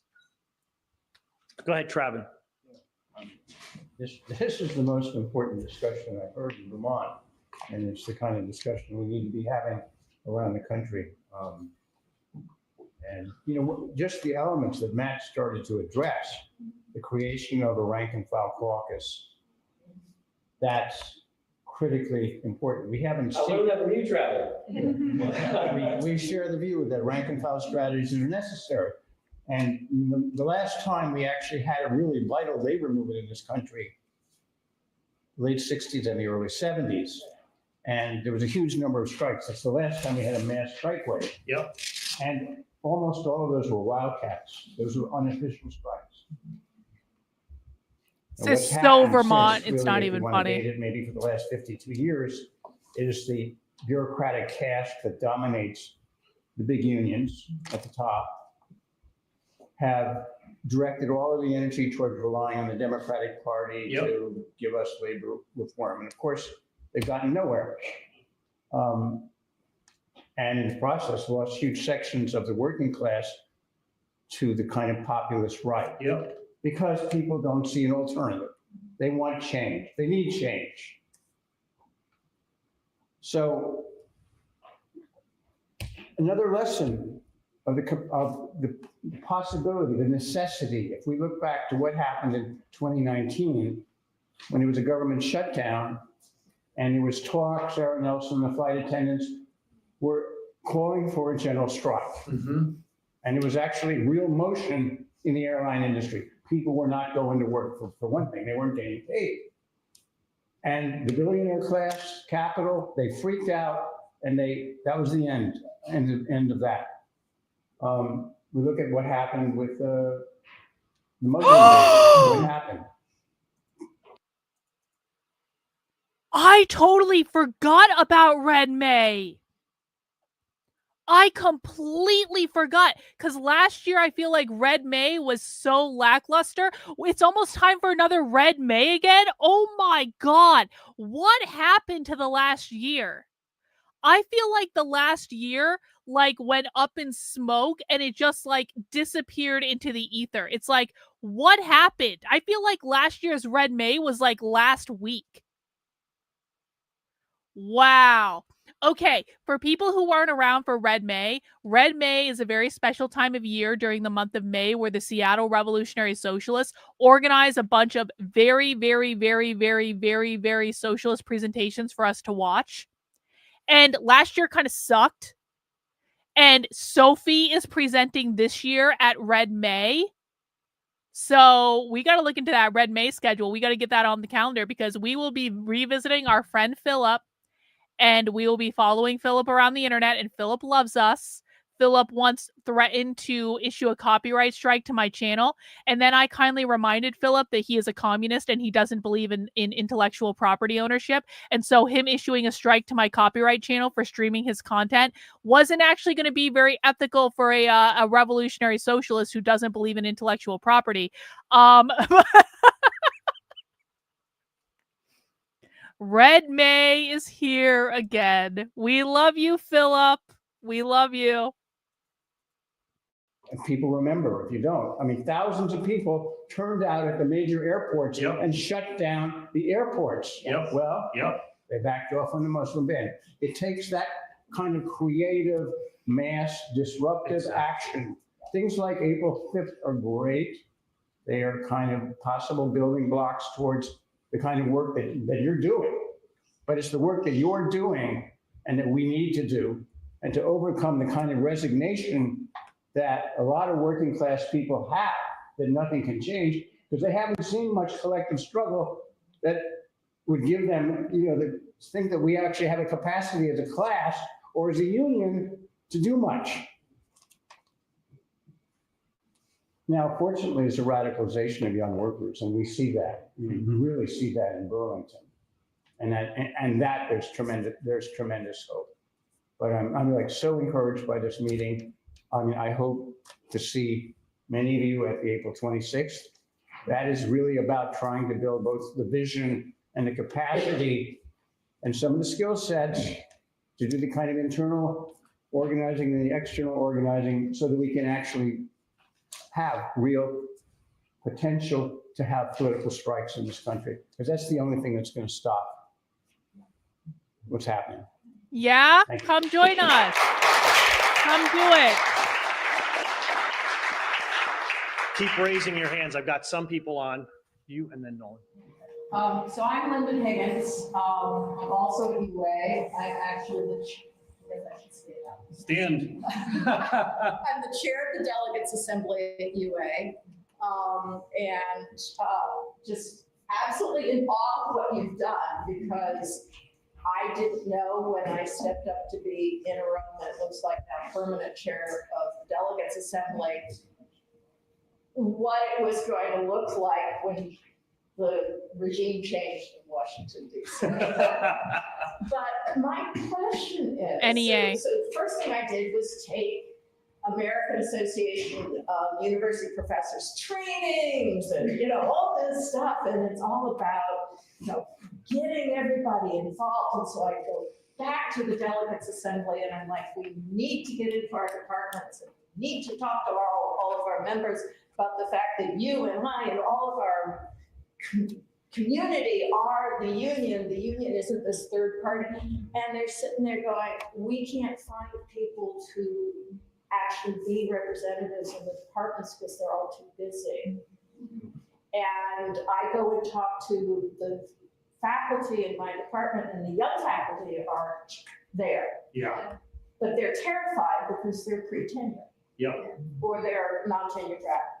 And the old faculty are basically, we got ours, it's not that bad. And so there's this mindset of, we're in Vermont, our administration's not that bad. Just wait. And yeah, but there's this fishbowl sense in so many people that I literally had senior faculty when I was trying to get a conversation started about our tenure and promotion, which in my department requires a major grant, and there ain't going to be no more major grants. And the response was, well, that would reduce the rigor of the tenure and promotion process, and we really can't go there. Oh my God. And so I guess I don't really have a question except that it is excruciatingly frustrating to be in this position of leadership. And I'm not a tenure track faculty member, so it's kind of like, Lyndon, why are you even getting involved in talking about tenure decisions?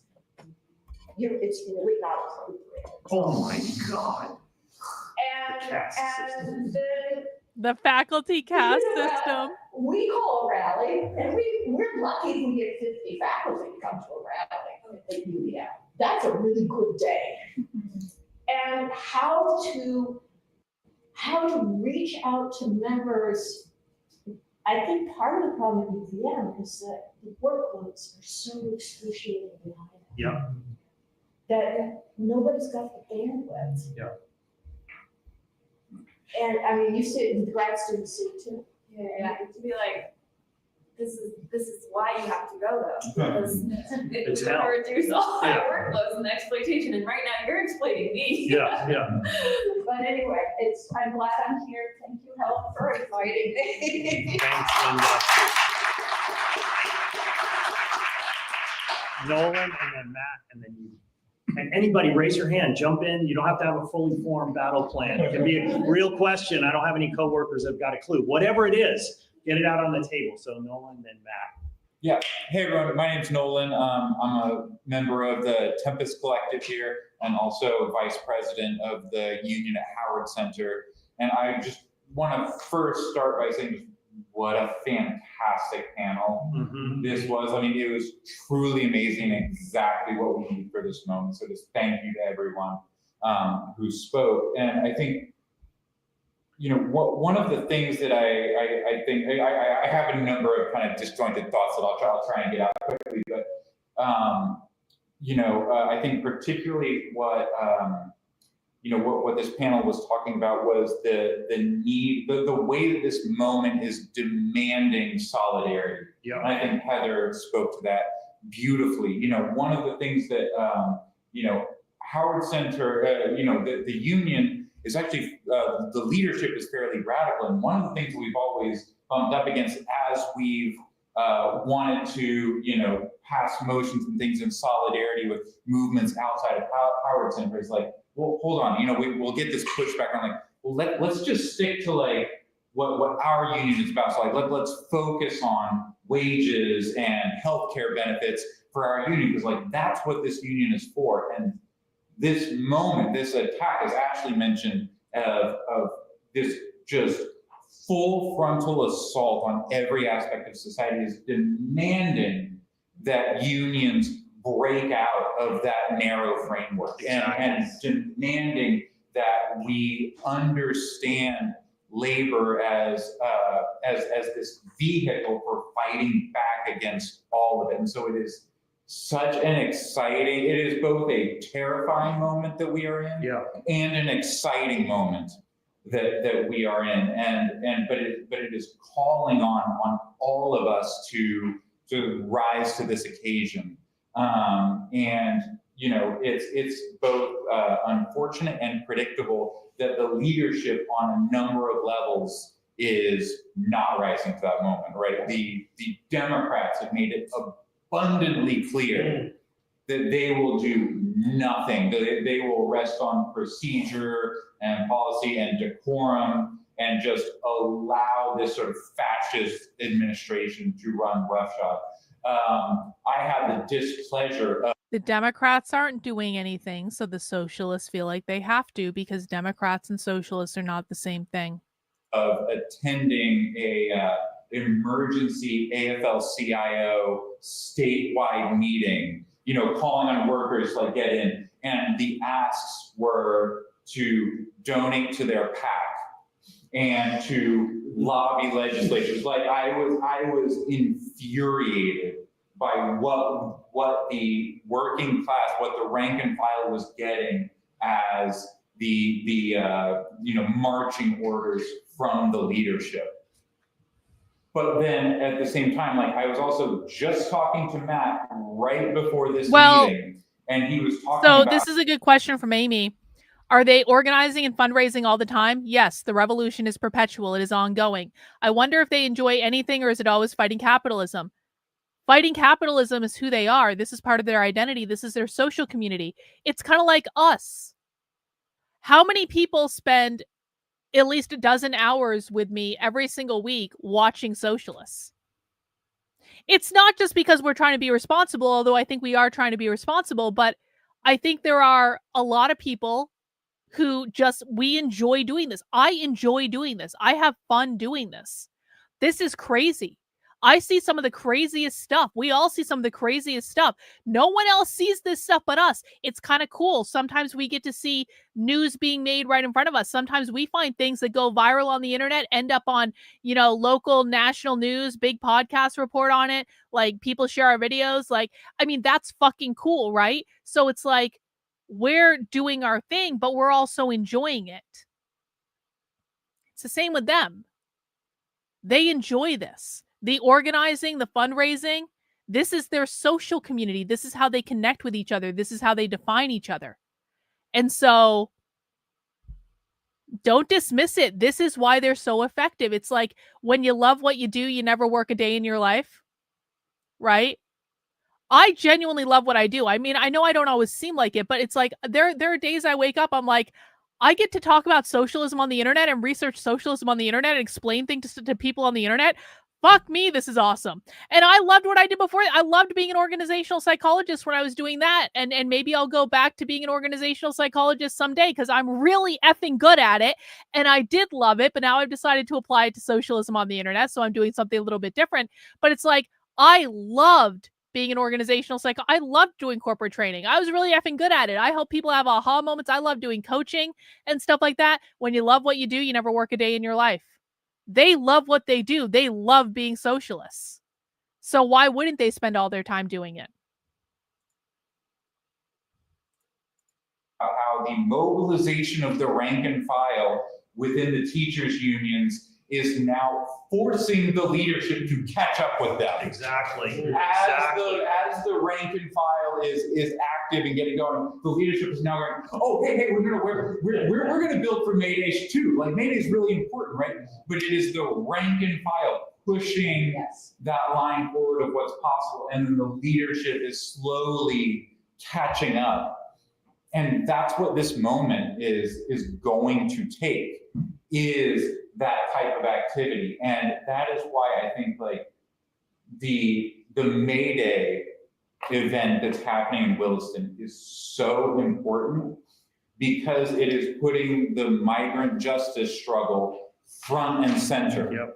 Right? It is saying that the struggle and the attack against migrants is a labor struggle, and it is something for the unions to be a part of. So like inherent within that Mayday event is that sort of cross-group solidarity that is building the type of fight back that we're going to need to see. And so I really hope everyone here will build that Mayday event, because it is such an important kind of jumping off I'll talk point to you for where we need to go. And then similarly, that April 26th strike school is so important. And I want to say, like, it's not just a strike school. It is also just about how to organize and be an agitator within your workplace, what that means. And so can someone try to find what he's talking about? Strike school in Vermont. I think he said April 26th. There's some sort of strike school where they're going to teach people how to strike. Can you guys try to figure that out? If you're not a part of a union, that's okay. Come to this school, because it's also going to teach you how to mobilize within your workplace to build a union. In fact, I just attended a meeting last night that was If there is anyone in Vermont that's listening right now that wants to go to that, strikeschool.org. No kidding. No kidding. If there is anyone in Vermont that wants to go to that strike school and wants to go and secretly record their asses, I will help you do that. I will tell you what to use. just get in touch with me.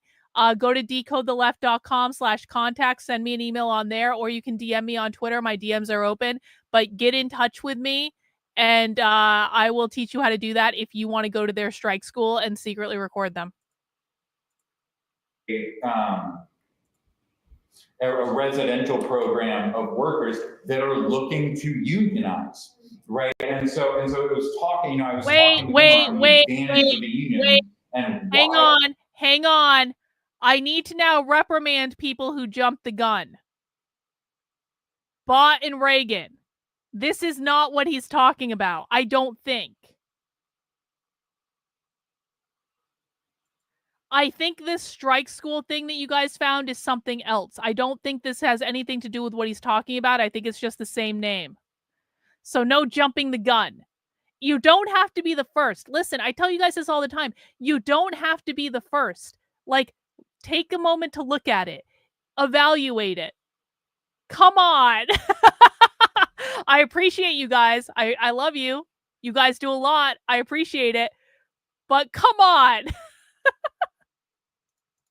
All of the playbook that the bosses are giving to them around why, oh, you don't really want a union. We're a family here and we can just talk, right? Why all of that is just flat out wrong, right? So like this school is going to teach people how to be able to organize in their workplace, even if you're not a part of a union. So like these are the types of things that need to be happening. So I really hope folks will put on your calendar, April 26th, joining that strike school, and May 1st, turning out yourself and turning out your coworkers to this Mayday rally, because like this is where we need to be going. It's a scary time, but it's also an incredibly exciting time, and you do have the ability to rise to the occasion.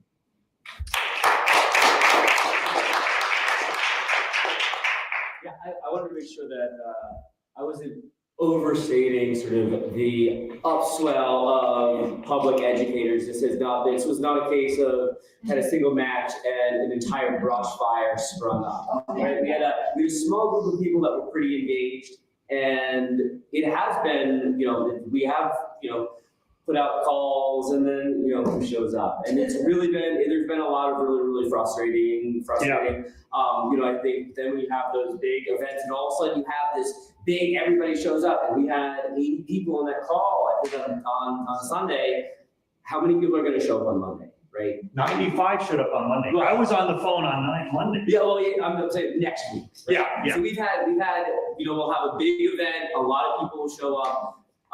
And then we'll have a smaller group show up the week after. How to make sure that those people that are there, that are still have something they can fight for, that they can keep on advocating for, right? It's all right, it's a fire thank that you. You have to sort of nurse as it's growing and it's growing and it's growing.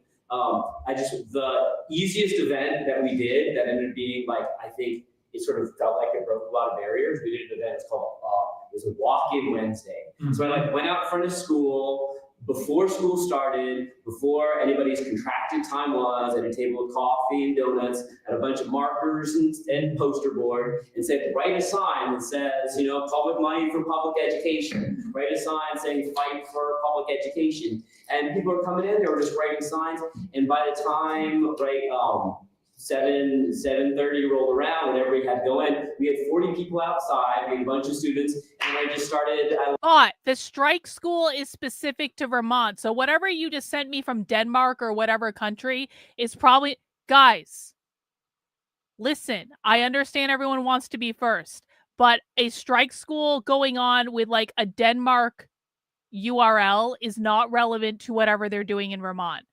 okay? So what I need is, what is the strike school in Vermont? Let it chant, everybody chanted and walked into the building.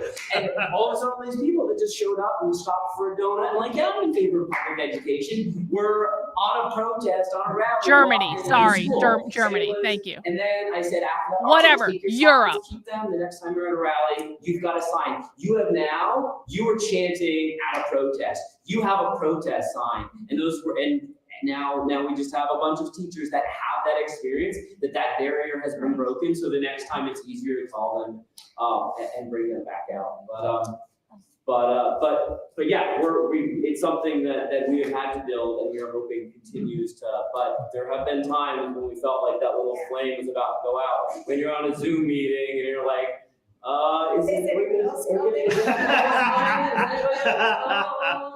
But yeah. I think I just want to underline what you're saying, Matt, because I think there have been a lot of hardworking militants who've been doing this for a long time.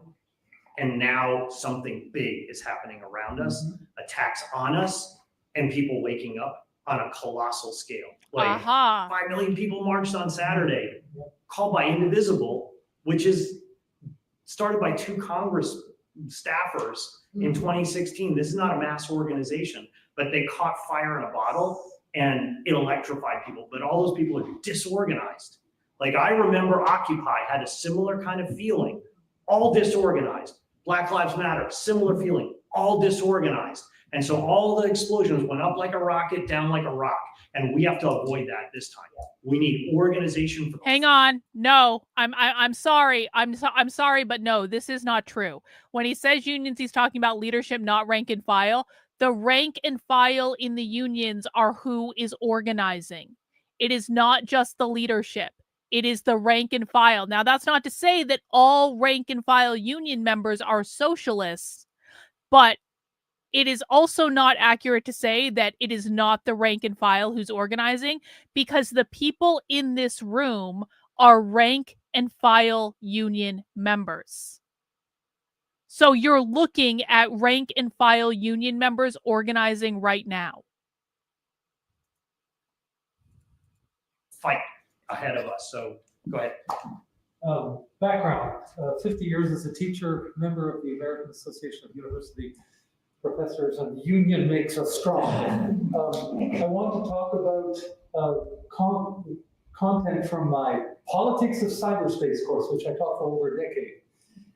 Practical guidance when you are using social media. If you are using social media, you can magnify the consequences of your posts if you, 1, verify what you are going to repost. And never post something outrageous and exciting and fantastic without checking if it's true. Just yesterday, one of my enthusiastic colleagues posted a picture of 2 soldiers who had been killed in Palestine. Rubbish. It was, I took the image and I went to Google image, and within 5 seconds discovered that these were named soldiers killed in Afghanistan 15 years ago.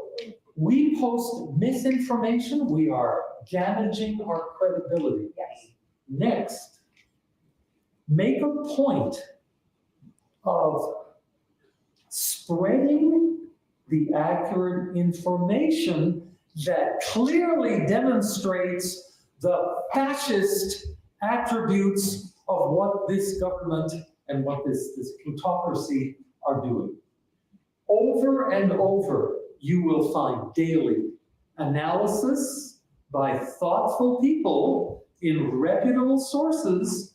Post the information. And if you're going to post an article, violate copyright, take the article's text as well as the link, because then on your social media, the full text shows up instantly instead of relying on somebody to say, oh, well, I guess I'll go look at that.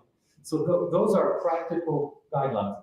Finally, I will point out that for 50 years, on the back of my cards and what I taught my students included these values. Number 1, reality overrides theory. I'm serious. When we hear total rubbish from the fascists, we challenge it with factual information. We don't let it go by, ever. Secondly, question authority. Do I have to say any more? I told my students, I said, hey, gang, in this course, I'm an authority. If I ever say something that doesn't make sense, that contradicts what you think or know, challenge it. Don't just sit there, question. Say, well, excuse me, you don't have to be impolite. How do you account for that? Well, that applies to us. When we see these fascists making statements, we don't let them go by, ever. And the third one has kept my marriage alive. I make my wife laugh every single day.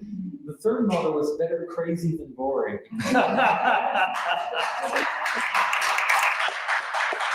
All right, we've heard all from one side of the floor, so go ahead.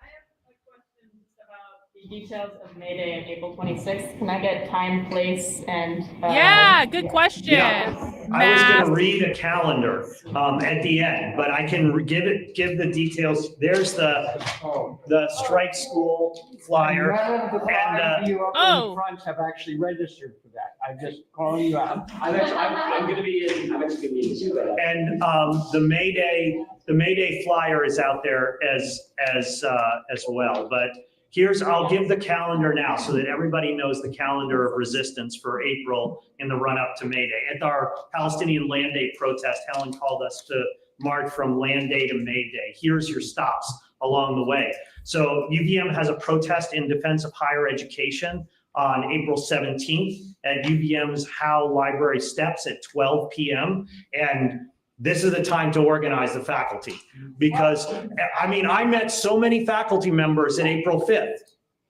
but they don't see their union as a vehicle of struggle. But this might be the opportunity for that, and you'll have graduates. Is the Trump administration currently investigating the University of Vermont among all the other universities that they're investigating? Because maybe the Trump administration should really investigate the University of Vermont. And maybe can you guys look and see if the Tempest Collective in Vermont specifically has any social media? I know the Tempest Collective nationally has social media, but does the Vermont Tempest Collective specifically have it? Because that strike school information might be on like their Facebook page or their Instagram or something like that, if we can find their social media. Students and undergraduates and staff members, so the weak-kneed faculty will have buttress for the struggle. So that's on April 17th at noon at Howe Library. Bailey Howe, the old name, the eugenicist. So it's Howe Library Steps. Then on April 22nd, we have the struggle for migrant justice in the age of Trump, which migrant justice is going to lead up at UVM, which is part of the Will Miller Social Justice Lecture Series, which is in Williams 301 at 7 o'clock. And if you get on the Tempest mailing list, I send all this stuff out, so you can get on that. Then the strike school is on April 26th at the Old North End Community Center from 10 to 4 p.m. And there's the flyer there, and you should get registered. And then Mayday is in Williston. Thanks, if people have been to that declining movie theater out in Williston, which the escalator doesn't work anymore and the carpets stink because they don't have enough money. I spent many Saturday afternoon at that declining movie theater in Williston. I know exactly what he's talking about. To wash them anywhere. There's a nice green space out front with a bandstand. So we're going to assemble at 5 p.m. on Mayday, and then we're going to march on 2A, Williston Avenue, on Harvest Lane, past the ICE data facility, up to Hannaford, and we're going to have a mass rally at Hannaford in solidarity with Migrant Justice's picket, and we're hoping to get thousands of people out there, because Indivisible is considering endorsing this, which means that it will be, along with Montpelier, 2 mass Maydays in Vermont. Really? Wonderful. So that's your calendar of resistance. Anybody else on this side of the floor? No pressure, but don't hesitate. Questions are fine. Go ahead. I don't really have anything in particular to say. My name's Fiona. I'm a mental health therapist, and I also teach like 1 course a semester at UVM. So I've been part-timers. Yeah, part-time union. Exactly. So I'm eager to get involved, and I think that's why I'm here tonight. Is just I think a lot of people want something to do. Exactly. So I think one of our Leon's wife didn't come because she was like, I don't know, it's a union thing, and so I think about how do we just spread the tendrils out.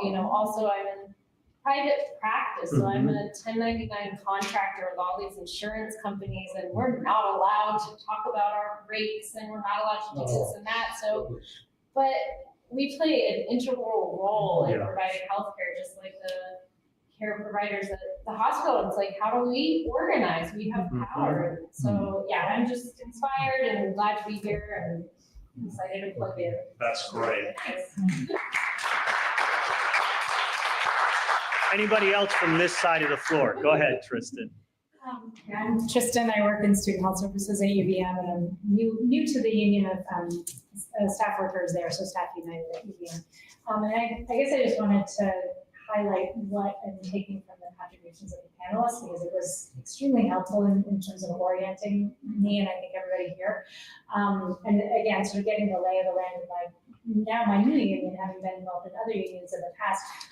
Clearly, like it pays to stick your neck out. It's like one of the things that I'm hearing. Like it's really easy to get demoralized with a passive union leadership, or even a union leadership that means well but doesn't necessarily agree with the idea that we should take a position on social issues or that we should build solidarity with other unions. And I think, what a number of you talked about that, like the individual conversations with your coworkers, with your students in some cases, and then kind of looking for the allies within your unions and other organizing spaces enables you to come up with some concrete demands that can actually start to shift things. So the language that you talked about, Matt, I would love to see that language as far as like, how do we start to advocate for a contingency plan, potentially labor action, even though that's illegal, and we want to change that, et cetera. Just the idea that actually starting to come up with that language and getting people organized around it can then tap into that sense of frustration and helplessness that people feel, and you can start to actually make a real difference.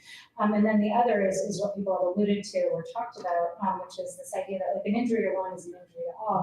I think about with the students that I see in student health right now, as you can imagine, trans students are absolutely terrified, right? And demoralized and depressed and anxious, and students of color, students from other countries, there's just this sense of like impending doom, rightly so, because any day things could change dramatically for those students.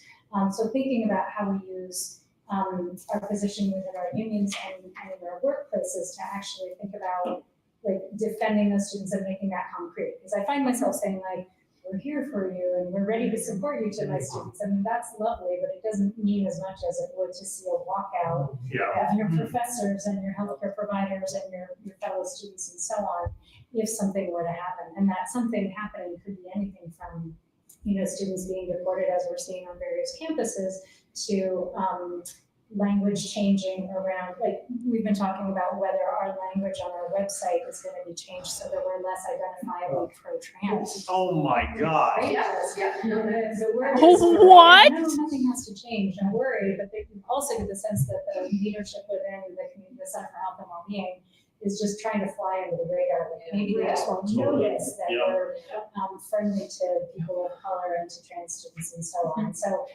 and I feel like that's sort of the default position everywhere, right? Is if we just keep our heads down, if we don't cause a lot of trouble, then they won't notice that we're here. They won't go after us.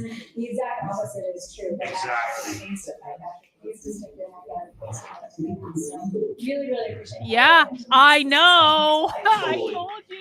Yeah, the idea of duck and cover. I tried to tell people. Everyone's like, the left is demoralized. The Democrats will never rise again. We are winning forever. And I was like, oh, you guys have no fucking idea. You have no idea. You have just given the left their favorite thing in the world, which is to be the opposition. The left believes in the perpetual struggle, the perpetual revolution. They love when they are the underdog. They need to believe that they're losing when in fact they are winning. There is nothing they love more than believing they are losing. It energizes them. It lights a fire under their ass. I was like, you guys think the left is demoralized just because people don't like the Democrats? No. No. You have no idea. You have no idea what's coming. And not only are they not demoralized, the far left is actually getting more members and they feel better than ever. Are you posting links in the chat? So you're not a moderator yet. I mean, you could be a moderator someday. So if you're a moderator and you're posting, only moderators can post links in the chat. But if you really have something you want to contribute, let us know. You know what, Amy? I'll make you a moderator. Okay. Amy, don't abuse the wrench I'm about to give you. But if you're posting links in the chat, I want to give you the ability to post those links.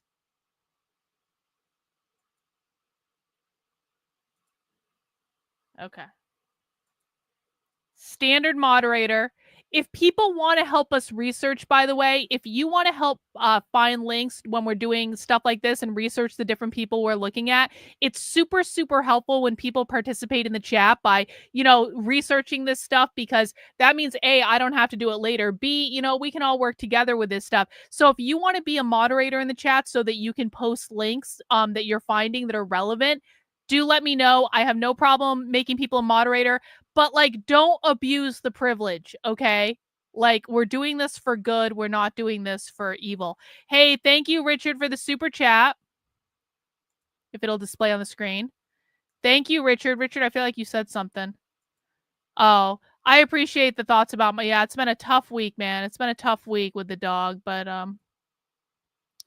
I'm still wearing the dog's collar around my other, it sucked because I'm wearing my dog's collar around my wrist like a bracelet, and my other dog just started sniffing it really incessantly a couple hours ago, and that was hard, but he's doing okay, so I appreciate it. Strategy of resistance is insane in this moment, because Trump will be like, okay, great, it's open season. I can assault all of you because you won't resist, because he's out for blood. UVM is on the chopping block. I hope so. Look at what they did at Columbia. Look at what they're doing in Brown. Look at what they're doing to, you name the educational institution. They're gutting it of funding. And who's on the list? Middlebury is on the list of targeted schools. There is no doubt that UVM is next in line. And the idea that you can sneak out of the attack, Trump will be just like, okay, it's a green light for me, and I'll go after you. So I just think it's suicidal. And the other thing is existential. Howard Center may not exist. It's entirely dependent on Medicaid funding. If Medicaid gets cut, which the Republicans are proposing in their big, beautiful bill that Trump talks about, Howard Center's gone. That's existential for the workers there, for the clients there. What you're talking about, it's all Medicaid, all that stuff. So this is a gigantic attack on all of us, and there's no hope but resistance. So I saw you wanting to. Well, I guess I just wanted to say, not only does it pay to stick your neck out, it's your obligation to stick your neck out. And, as we start to see these points of capitulation, it's this, maybe we throw the trans kids under the bus and he won't bother us. Yeah. Maybe we throw the disabled kids under the bus and he won't bother us. And I keep thinking about this moment after George Floyd was murdered, when Trump wanted to go out to Lafayette Square and all the kids were out there protesting and everyone was out there. And there was a change, and you could tell something was about to happen, and the National Guard started beating on their shields. And even just watching it, you could tell something was about to happen. And the chant among the kids became white kids to the front. Yeah. And that's the moment we're in, right? It's UA to the front. Yes. Exactly. Right? It's the white kids to the front. Exactly. We had in our union, and a lot of people helped, and thank you to everyone who helped. We didn't see Nintendo get called up. As a reminder for all the conservatives who want to come in here to own the libs, these people are winning. These people control your children's schools. These people have convinced your children that they're non-binary and trans. These people have been indoctrinating your children since they were 5 years old. These people have literally controlled our culture for almost a century. These people control the universities. These people control the media. These people control basically everything. These people control the government. You might think that Trump controls the government, but now you're finding out with all the decisions that are going against Trump and all the fights they're having to have, Trump actually does not control the government. These people control the government. And so if you think these people are stupid, then what does that say about you? What is that? Oh, they live for their hate? No, bro. No. What you're watching right now is organizing. What you're watching right now is part of the political process. If they are so stupid, then what does it say about you? If they are so stupid, then why are you losing to them? If they are so stupid, then why can't you control your emotions to assess this information like an adult? No one in this meeting is being hateful. No one in this meeting, by the way, is even talking about conservatives. Have you guys noticed that? They talk about Trump, but have they talked about conservatives at all? No, because you are insignificant to them. They don't even, you are so ineffective, they don't even factor you into their thought process. So no, they're not hating you. They're not spewing hate. They're not spewing vitriol. They are proactively organizing to create the world that they want to create. So for my money, the people who come in here and go, they're stupid. See, bro, you don't even know that you're losing. You are the stupid one in this scenario. You are the stupid one. And now what we're going to do is you're going to get a timeout and you're going to sit there and you're going to listen, because I don't allow stupid people to chat in my stream. And if you aren't here to listen, then there's no point in you being here anyway. And if you haven't figured out that you're losing to the left yet, you are not smart enough to be in my chat currently, and you need to sit back and shut your mouth and listen to people who know better. The second the administration changed, and we were able to get there and get him out, and who knows, but we need to, we not only does it pay, it's our obligation. We have to stick our heads out in this situation. In the back there, Paul. Hi all, my name is Paul. I had a question for the panelists, and I share Travin's view. This is just a spectacular panel, and it's really remarkable to bring you all together. So the guy I just banned in the chat, I think. Oh no, are you from earlier? No, S. Griffin, you are a conservative. No, you are. You're on Rumble. You're spewing conservative talking points. Do not. Do not. And by the way, S. Griffin, if you're not a conservative, then I don't need your help getting in front of people anyway. So why are you complaining about me being mean? I swear to God. S. Griffin, because you just answered, are you here to learn or are you here to whine in my chat? Please answer that question over on Rumble. We won't wait for you, but I will be looking for your answer. Are you here to learn or are you here to whine? Every time, every week with these people, every time. This is why I go crazy. I have a political practical question about organizing for Mayday, the protest on the flag, in which some of us are involved. Oh, you know what? The person who told me I was too mean earlier is still whining in my chat over on Rumble. So, S. Griffin, guess what? You're gone. Goodbye. We don't want you here. I don't want to hear from you. When I said I wanted more people to interact with my work, what I meant was people who are serious about this, not whiners and complainers. So since you're a whiner and complainer, you have been removed. Goodbye.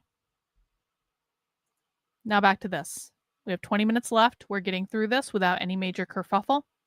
I have a political practical question about organizing for Mayday, the protest on the flag, in which some of us are involved with.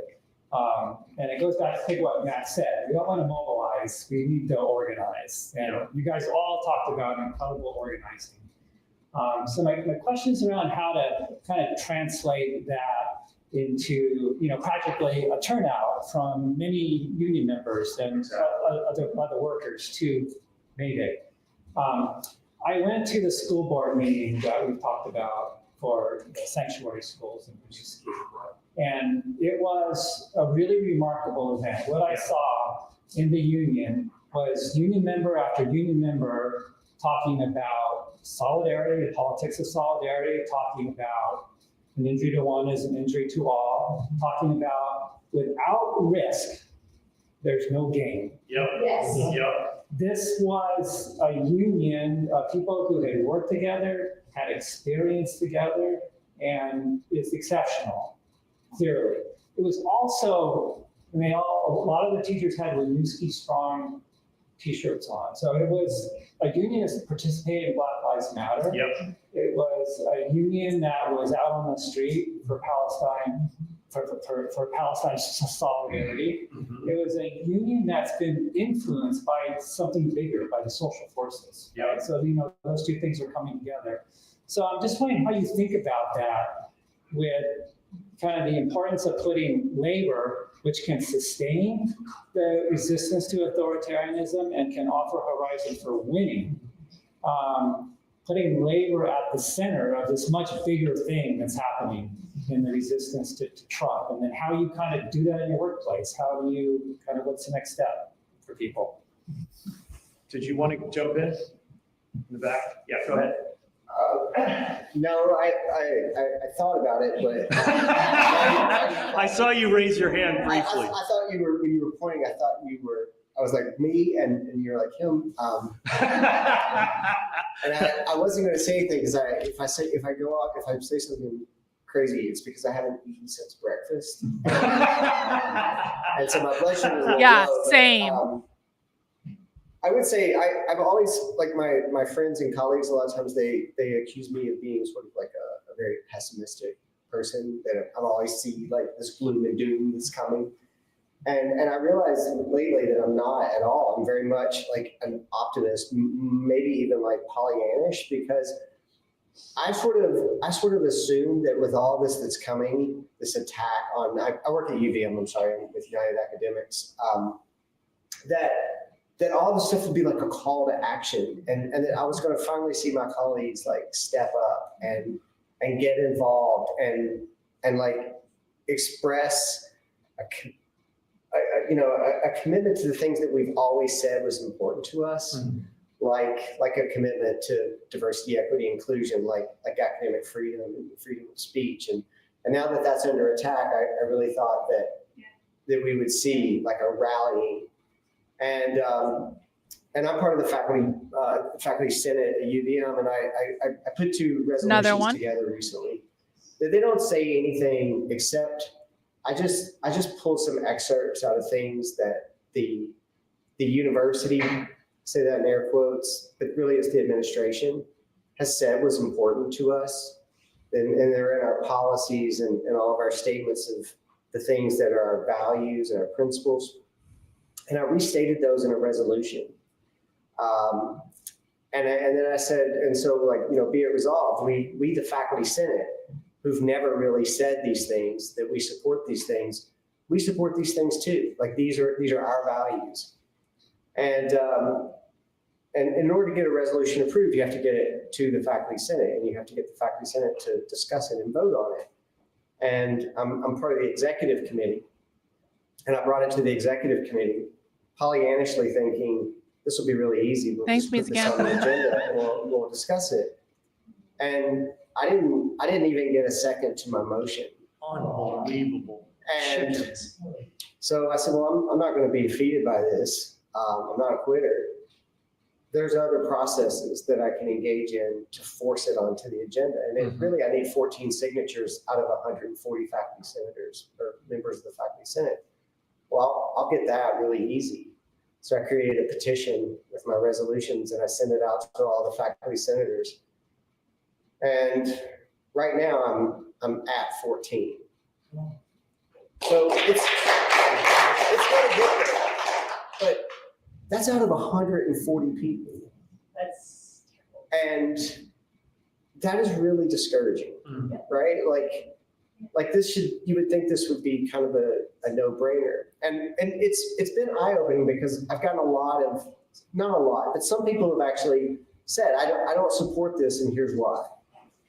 And I appreciate those people getting back to me and saying, I don't support this, and here's why. Because they're telling me, and they're helping me to prepare my counter argument.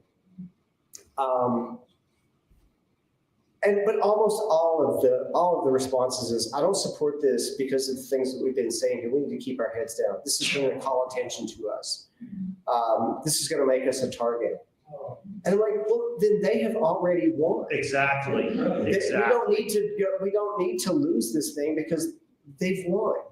You know what? But people have come out with some like. That's actually kind of nice to hear that faculty at an extremely communist school like the University of Vermont are actually saying maybe we should just keep our mouth shut on this so that we don't lose our funding, because people don't understand this. Like, do you know who the funding cuts are really impacting? It's impacting the faculty, because the funding cuts are going to be mostly grants that are funding research that the faculty is conducting. And so, and by the way, Trump might actually cancel some really important research with these funding cuts, which is also kind of bullshit, to be honest, because like, I mean, people were saying like, what are they actually cutting the funding of? Well, in some cases, they're very literally trying to figure out how to cure cancer. So there is actually important things that are being funded. I'm not saying everything is important. I'm absolutely not making that claim, but I want people to understand, like, it is actually kind of nice to hear that the faculty are hyper concerned about losing their funding because their funding is coming from the government, and that funding may be for things that are actually, you know, not objectively bad things, right? Because there is positive research that comes out of universities that does actually make everyone's lives better.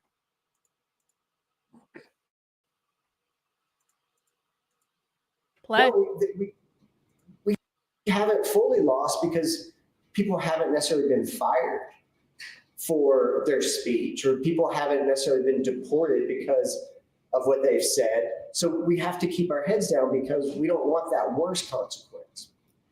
And like, I think there's some validity to that, but really what I think is we've just made ourselves even more vulnerable, because now we're trying as individuals, not as collectives, to stand up against this. And I'm feeling really defeated by this. Like, it seems like I'm having to fight for something that should be, it should just be easy. You know? So anyway, I don't really know what my thing is, but I really want to know how you. It was really interesting for you to say, like, this didn't just happen overnight. Like, we had to start building this thing, but I don't know how to motivate people if they're not already motivated by what's happening. Mm-hmm. Good question. Michael, and then we're going to throw back to the panel for final comments. So, go ahead, Michael. My name is Michael. I work for the state, part of the Vermont State Employees Association. I feel like we're at the beginning of a sea change. And it's a very early part of it, but it feels so much better than January, right? And this room, even like this, I'd say I was more cynical coming into this meeting. I think it's very good. And so I think to not take too much stock from, I think what are the people who are the most invested in the system are going to be the least resistant to, they're going to be the most resistant to kind of like going all in. There's a dissident from Russia who said, like, the first thing about authoritarianism is that don't obey in advance. And that's right? And it's very true. It's a slightly different direction, but I just wanted to bring up that, like, today could be historic, or it could be just another throwaway whiplash day from the Trump administration. But, you know, these tariffs, like, all of a sudden, we're like, suddenly 90 days. Okay, we're gonna get a reprieve, but then we're gonna have 120% tariff on China. And nothing 10% stays in place. Yeah, but it's like there's an analyst who said this is a war without smoke. This is a serious kind of conflict. And you can smell what would come from that. It's like the classic, okay, now we need to unite, we need to close ranks. Our enemy is China. And it's actually smart on their part, because Trump is an idiot, right? He was taking on too much, and now he's going to actually consolidate more around, let's all go against China. And so that may not come to pass, but I think that, one, we need to understand, like, what's coming. And there just happens to be an excellent resource for this, which I'm in the middle of reading, China and Global Capitalism, which was and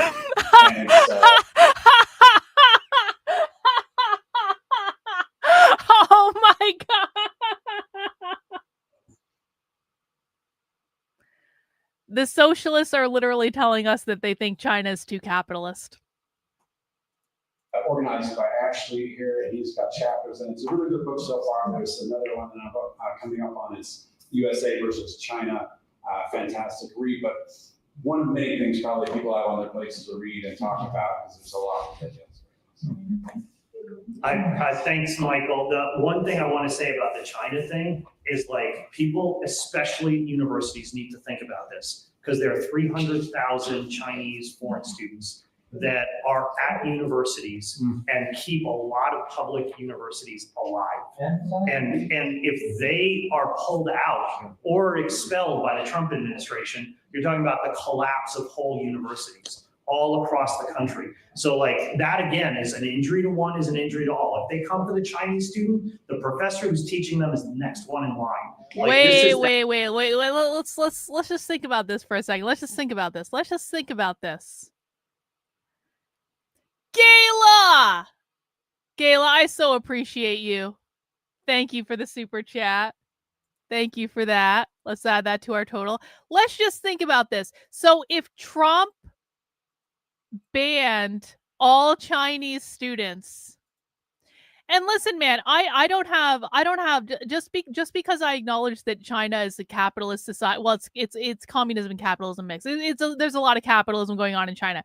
Just because I acknowledge that China is not a completely communist society and is not who the left is actually concerned about, that doesn't mean I have any a special affinity towards the Chinese. I'm not like pro-China or anything like that. I think China's going to red dawn our asses. So it kind of does beg the question of, like, can Trump just ban all Chinese students from enrolling in American universities?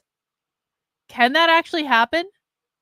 And would that is it true that it would actually lead to the fall of multiple universities if Trump just banned the enrollment of Chinese students in American universities? I'm not opposed to that. I'm not opposed to this idea. Is anyone opposed to this idea? Maybe I should clip this part and put it out on the internet and then send it to Laura Loomer or other people who can maybe get it. Yeah, Laura Loomer has been calling for this. I feel like Laura Loomer has been calling for this. And I feel like a clip from a socialist saying, hey, man, if you ban all these Chinese students and all these Chinese faculty, that's going to completely F the universities. I feel like that might be something that Laura Loomer might be interested in. So I'm just going to make a marker here, and I'm going to remember to go back and find this later. Let's listen again. Thanks, Michael. The one thing I want to say about the China thing is, like, people, especially universities, need to think about this, because there are 300,000 Chinese foreign students that are at universities and keep a lot of public universities alive. And if they are pulled out or expelled by the Trump administration, you're talking about the collapse of whole universities all across the country. So, like, that again is an injury to one is an injury to all. If they come for the Chinese student, the professor who's teaching them is the next one in line. Like, this is that kind of moment, and we have to think dynamically and systemically about it. The other thing I thought about the panel is, like, these are all people who either started a union or are building a rank and file movement. Helen was part of the organizing committee that started United Academics back when she was an untenured faculty member. Last century, when we moved here. And then... Wait, this is a good point from Happy Turtle over on Rumble. President Carter expelled all Iranians in the 70s. Can Trump actually expel all Chinese college students? Can Trump expel all Chinese faculty? Could that actually maybe be the most effective attack that Trump could make on higher education? Just expel all the Chinese nationals? Heather and Ayanna both organize their own workplaces, and Matt is building a rank and file movement. And those are all connected, because the only way you build a union is through rank and file organizing. Yes. The only way you sustain and make a union fight fit is by rank and file organizing. So, like, that's the red thread on the socialists. That's the red thread of this panel and discussion. It's not going to come from the bureaucracy. It's going to come from below, from rank and file militants with socialists right at the heart. Helen's a socialist, Matt's a socialist, Ayana's a socialist, Heather's a socialist. The leaders of the trade union movement historically have always been Reds. And we need Aha! Did the socialists just admit that the leaders of the unions that are organizing are socialists? Did that beautiful, blessed moment actually just happen at the very end of this presentation? Hang on. Let me just refresh the connection and we'll get a nice clean clip of this. Wow. Wow. I love this guy. What is this guy's name? We need to find more video of this guy because this guy does not understand what happens when video goes on the internet. And I love old communists who don't understand what happens when videos of them saying the quiet things out loud. Like, they don't understand what happens when it goes on the internet and then everyone can see it because they're just in a room talking with their friends and they're acting all communist in a room talking with their friends. And then all of a sudden they bust out with, hey guys, did you know that literally all the unions are run by socialists? Yeah, I was right again. Everyone knew it. It's okay. Listen. All people who either started a union or are building a rank and file movement. Helen was part of the organizing committee that started United Academics back when she was an untenured faculty member. Last century, when we moved here. And then Heather and Ayana both organized their own workplaces. And Matt is building a rank and file movement. And those are all connected because the only way you build a union is through rank and file organizing. Yes. The only way you sustain and make a union fight fit is by rank and file organizing. So like that's the red thread on the socialists. That's the red thread of this panel and discussion. It's not going to come from the bureaucracy. It's going to come from below, from rank and file militants with socialists right at the heart. Helen's a socialist, Matt's a socialist, Ayana's a socialist, Heather's a socialist. The leaders of the trade union movement historically have always been Reds. And we need more Reds because our socialist movement in this country is tiny. But the socialist consciousness that's being built by this moment is massive. Like, I was looking at this Mayday flyer. I can't believe who's endorsing it. People should look at this. This is crazy talk. Like Mayday, which is a march on ice, is endorsed by the American Federation of Teachers, the second largest union. We got to get the NEA on board. We've got the faculty union, which we're trying to get on board. But if you look at it, we've got Nolan's union at the Howard Center. We've got, anyway, you can look at the list. I'm not going to read it, but you can see the dynamism of this moment. So I'll just call on people to go in reverse order. So Heather, a couple minute comments, and then we'll end with Ellen. Go ahead, Heather. I guess I just want to. You got to be out of your language. Yeah, okay, so real quick. I know that former President Obama was speaking and he was saying like, well, this is a tough moment and it may call for some sacrifice. And no shit, Sherlock. And I hear everyone talking about fear. And one of the things that I think is most powerful about a working class labor movement is we know about sacrifice. We know about fear. Get afraid at the end of every month whether or not you're going to be able to pay your bills. You have to sacrifice. I just want to do a quick shout out to Science Erotica over on Rumble for the $2 Rumble rant. Thank you. Things to be able to pay those bills. So you can't push us away with a threat of sacrifice for fear. And whether or not this is the beginning or the middle or wherever we are in this, let's just mark this point and start to work from where we are. Exactly. So if you have 14 out of 140, that's the starting point. That's the starting point, and you have 14 members of your organizing committee, and you move forward from there. Wherever we are, we move forward from here together. Yeah. Minute. I was just thinking about why community educators have been so ready to mobilize, and I think we have we've been through a couple fights before that our association has really been successful and sort of won some real fights. But I think one important thing I was really thinking about is we have a really strong tradition of student activism and Williams Speed, and that has pushed us to step up in the same way, right? Our school workers united is pushing our leadership. I really feel that our students are expecting of us to fight for them in this world, and I think that that the teachers feel that, and you know, I mean, that's a big reason.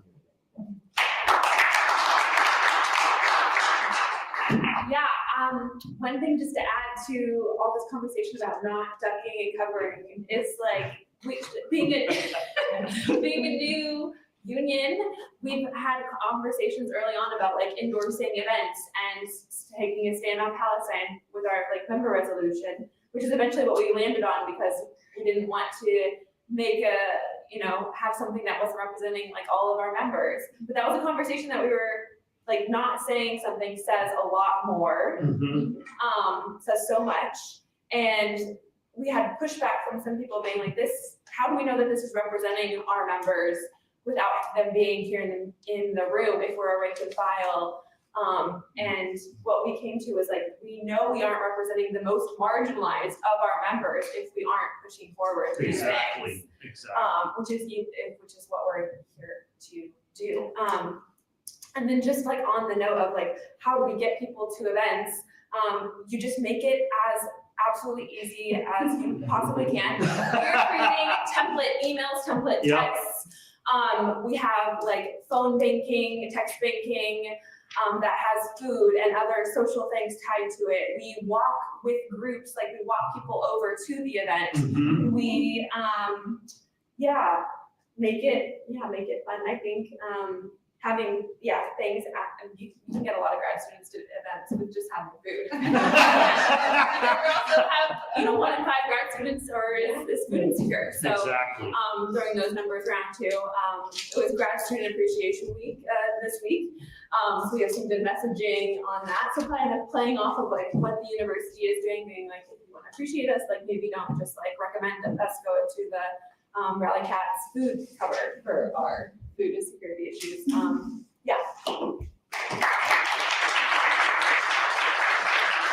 Helen, then I have a couple of announcements, and then we need help putting the chairs away. So Helen, announcement, chairs. Really restate. You start where you are, and there are 7 UA members who came to this meeting. Now that's half of the 14. You guys should meet.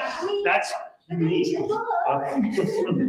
The next step is to bring them together, right? Because there's a subterranean fire. In every workplace, there are people who are thinking exactly what we're talking about in this room, but they're all on their own.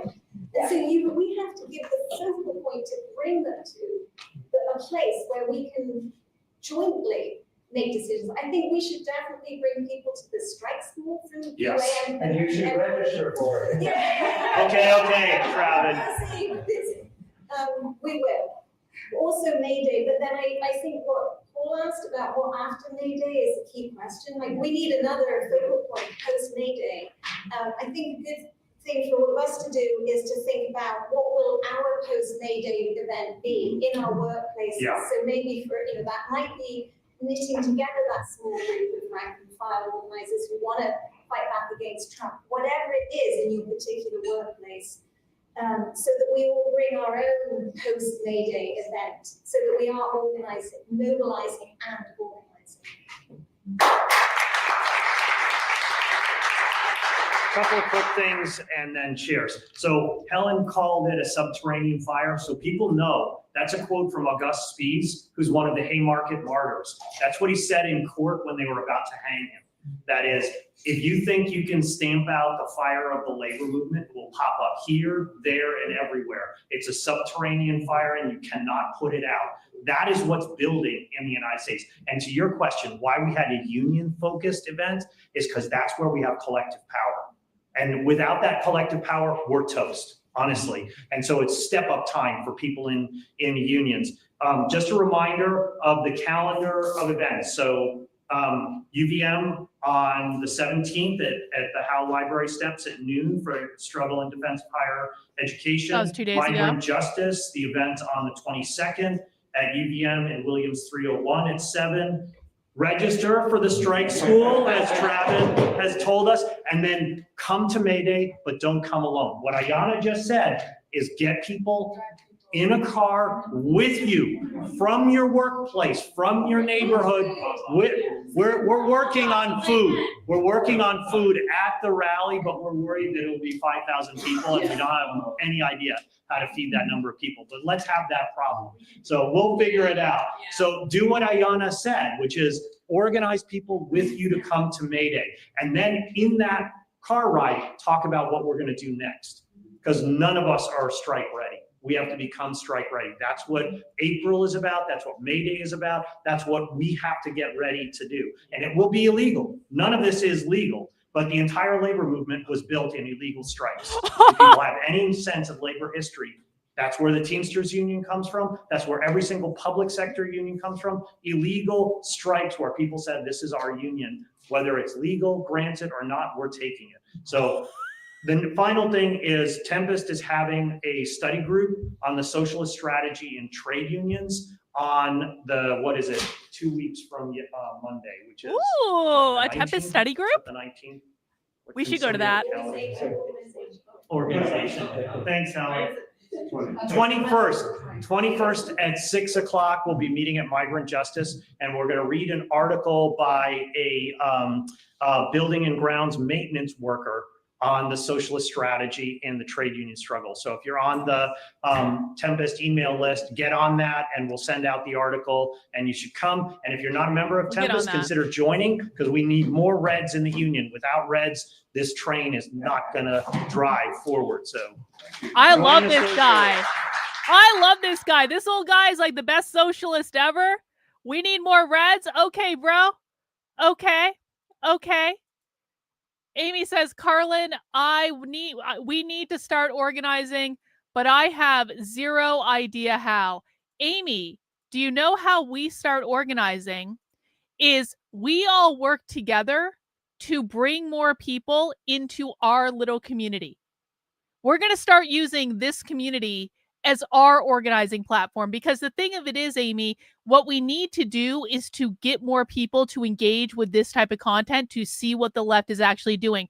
I've said this a million times. People always ask me, they're like, Karlyn, what do we do to fight back? What do we do to fight back? What do we do to fight back? And what I say to them is, you need to learn as much as possible about what the left is and what the left is actually doing and what the left actually believes. You need to unlearn all the bullshit conservative talking points. You need to hinge back into reality with what is really going on. You need to learn as much as you can. You need to become fluent in the language of socialist. Then you need to learn how to teach it to other people. You need to learn how to break down the ideas so you yourself can go out and teach people what is going on. That is how we organize. And this, by the way, is following exactly the same strategy that socialists use because socialists put education at the heart of everything they do. When new socialists become socialists, they are told, now it's time to go to school. Now it's time to go to liberation school or Marxist school. Your job is to learn as much about the revolution and the material conditions and all that bullshit as you possibly can. Now, the difference between the left and the right is the left actually does this. The left spends all their times in book clubs and in meetings talking about this stuff, learning about this stuff. There is no one on the right except for me, and I'm not even really kind of technically on the right. I don't consider myself to be on any team, honestly. But like, the right needs to educate themselves. So if you want to organize, get more people to come here. And that's what we're going to be doing, guys, because I'm going to be starting a membership drive over on my Substack because I need more members to be able to scale to do the things that I want to do. And so what we're doing in return for you guys helping bring more people into this community, you are going to get significantly better content. And I'm going to be nicer, except if you come into my chat and demand I be nice to you and demand I kiss your ass, and then I'm going to tell you to go fuck yourself. But like, if you're showing up and you just want to learn, then I will promise that I will try to be a little bit nicer and yell a little bit less, okay? We are going to be doing book clubs. That is actually going to be one of the key things we're doing. In fact, Shelley, we already have a book club. It's called the Counter-Revolutionary Book Club. You can find the Counter-Revolutionary Book Club by going to the book club link on my Substack. That is Karlyn, Karlyn.substack.com. I just posted a new episode of the Counter Revolutionary Book Club earlier today. We've got one more coming. And so we are actually doing a book club. We do a weekly live recording on Thursdays at 5 p.m. on my show, so people can come and actually participate in the book club, or you can listen after the fact. There's a podcast on Apple and Spotify and all that stuff. So yeah, we're doing it. We are organizing. We are doing our own thing. And listen, man, I've had people from my community go out and do presentations in their community. They come to me, they're like, Karlyn, can I go teach your stuff in my community? And I say, yes. Go teach these ideas. That is the purpose of this. This is not just to dick around on the internet and to find people who we agree with on the internet. This is actually so that we can all get to a place where all of you can go out and teach this stuff in your community to bring more people in. Okay? So that's what we're doing. And we are going to be doing a membership drive. It's going to be a full summer-long membership drive because I have a certain number of members that I want to meet. And I need everyone to help participate in bringing more people into this content. First off, make sure you're supporting on the Substack. If you are in a financial position to be able to support on the Substack, and I do try to keep this affordable, it's $8 a month, $80 a year. So I think pretty much anyone can afford that, to be honest. Make sure you're a supporter on the Substack. Being a supporter on the Substack gets you access to member-exclusive streams. Like, we are going to be doing a boat ton of spy streams this week. I'm going to put a post up about it. If you've never been to a spy stream before, this is the week you want to join and come spy stream with us because we're going inside a ton of leftist trainings this week. I have a whole list. If you want the whole list, go to decodetheleft.com and click on events for the new event calendar. And you will see this is the list of spy streams that we have coming up. We have one on Monday. We have one on Tuesday. We have one on Wednesday. We have another one on Wednesday. And then we've got another. We actually have a multi-day spy stream that we're doing. So there's going to be a lot of infiltrations this week. There are a couple next week as well. So this is the best time to become a member of the Substack. That's how you get access to this. You can also become a member on Locals, a YouTube channel member, or a Twitter subscriber, or a member on Patreon. But the Substack is my preferred. I am also going to start sending out challenges or things that I want you guys to do to get more people to come to this stream. So it could be, if you can't afford to support my work right now, I totally get it. That's fine. You got to step up in other ways, okay? So what that means is I'm going to give you articles to share. Go post it on your social media. I'm going to create things that you guys can use to try to get people to come to the stream. So bring a friend to a stream, like make it a community activity. If you bring someone to the stream, let us know. Hey, I brought this new person to the stream today. We're going to welcome them. We're going to make sure they're taken care of. We're going to make sure they're not too overwhelmed. I will make a special priority not to yell at them when they say something dumb. And so bring people to the stream. Share my tweets. Join my group chats on Twitter so that you can share and amplify the information. Start emailing people, telling them to talk to me, stuff like that. So there's things that like everyone can do to participate in this. Like going on to, you guys know it would be a huge help if people could go into these parent groups on Facebook and share my work in the parent groups on Facebook, because I can't do that. You can't self-promote in these groups. So if I go in and I say, hey guys, I'm doing this thing, I'm going to get dinged out of the group for self-promotion and no one's going to pay attention to what I'm doing. But if you guys go into parent groups or other types of groups that you're involved with on Facebook and you share this information, that gets it out there in a way that they can't ding because you're not directly involved in it. So it's that type of stuff that we need to do. We need to start organizing exactly like the left does. This is going to be monkey see, monkey do. And I don't give a fuck if James Lindsay wants to say that makes me a communist or not, because I do not believe that organizing via effective strategies makes someone a communist. That is a stupid idea. The left is as powerful as they are because they did this. This is time to get serious. We can see they're organizing. They're taking this seriously. I am taking my work much more seriously because I want to make sure that all the resources that we have spent so much time collecting as a community actually gets put to good use. And if no one else on the right wants to take this seriously because they're all dicking around, shilling a narrative, getting paid to say a certain talking point, I'll do it. I'll do it. We'll do it. And we have to work together, guys. So more information is going to be coming out on that very soon. Now, as a reminder, on Sundays, I normally do not stream. I'm not planning on streaming tomorrow, but we do have our movie night in the supporter Discord. We will be watching another one of my favorite movies, which is the Daniel Day-Lewis classic, There Will Be Blood. If you haven't seen There Will Be Blood, it is an intense movie. It is a shocking movie. Daniel Day-Lewis is unbelievable in this movie. The way he gets into the character in this movie is so amazing. How you get access to that is you join my supporter Discord. How you join my supporter Discord is you wait until tomorrow when I send out the digest email on the Substack. And the digest email, if you scroll all the way down to the bottom, you will find a link to the Discord at the bottom. Again, this is an exclusive for supporters. Come and join us for movie nights. We also do movie nights on Mondays at 9 p.m. We are going to have to push back our community Zoom call on Monday a little bit, hopefully to around 7:30 or so, because we have to accommodate Spy Stream, okay? So Monday's community Zoom call will not start right at 7 because we're still going to be on Spy Stream. It should start around 7:30 or 8 o'clock at the latest. So we will still have the community Zoom tomorrow, or on Monday rather, but it will not start at our 7 p.m. hour because we have Spy Stream overlap, and that's just the way it goes. All right. Productive night. Thanks everyone for hanging out. I feel pretty good about this. I hope you guys feel good about it too. I will, let's see. Tiffanel over on Rumble says, Karlyn not arguing. Is there any chance you could unban everyone you've ever banned or just mute them? No.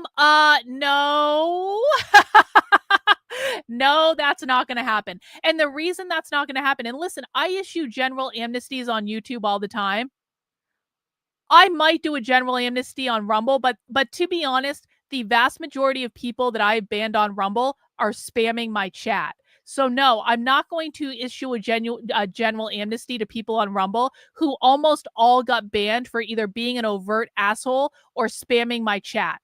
On YouTube, I have issued a general amnesty where if you, I unbanned everyone a while ago, but the problem is that we still get retards in my chat all the time. The retards are unproductive, okay? The retards disturb everything that we're doing. No, you cannot mute them in the chat without banning them. They need to be banned. There is no reason, guys, let me be very clear when I say this. When I say I want more people interacting with my work, I mean more smart people who can do things effectively. I do not mean more retards who are going to cause problems, okay? We are still going to be shooing the retards out of our community. I am not opening the door to every stupid person on the internet because I have already been driven insane by the left. I'm not going to be driven insane by the right and their bullshit, okay?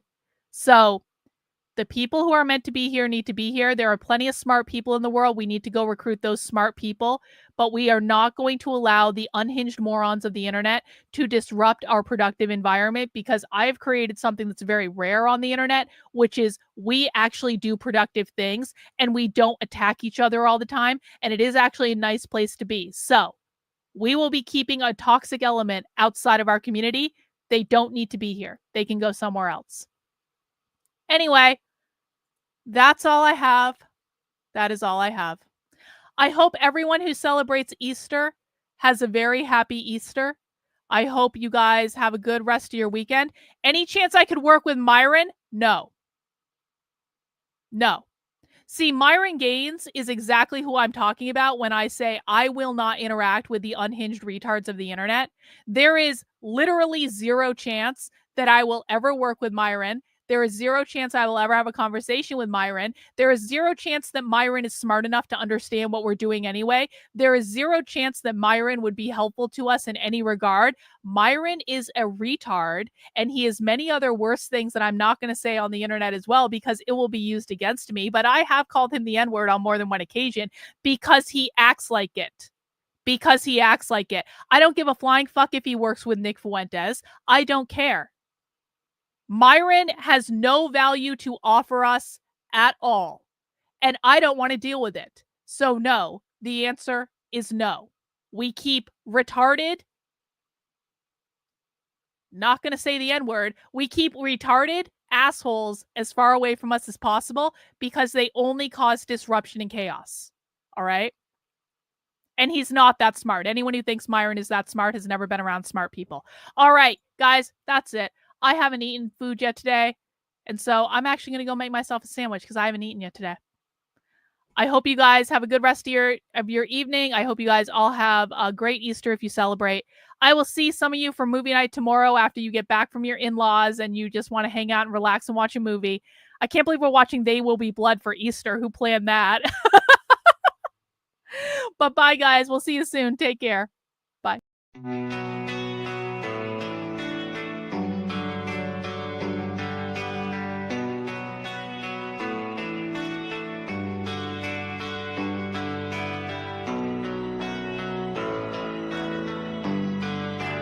How are you feeling? How long have you been here? 3 months, May 17th. And what brought you? That's difficult to answer.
Eventually resulted in your being here in the hospital.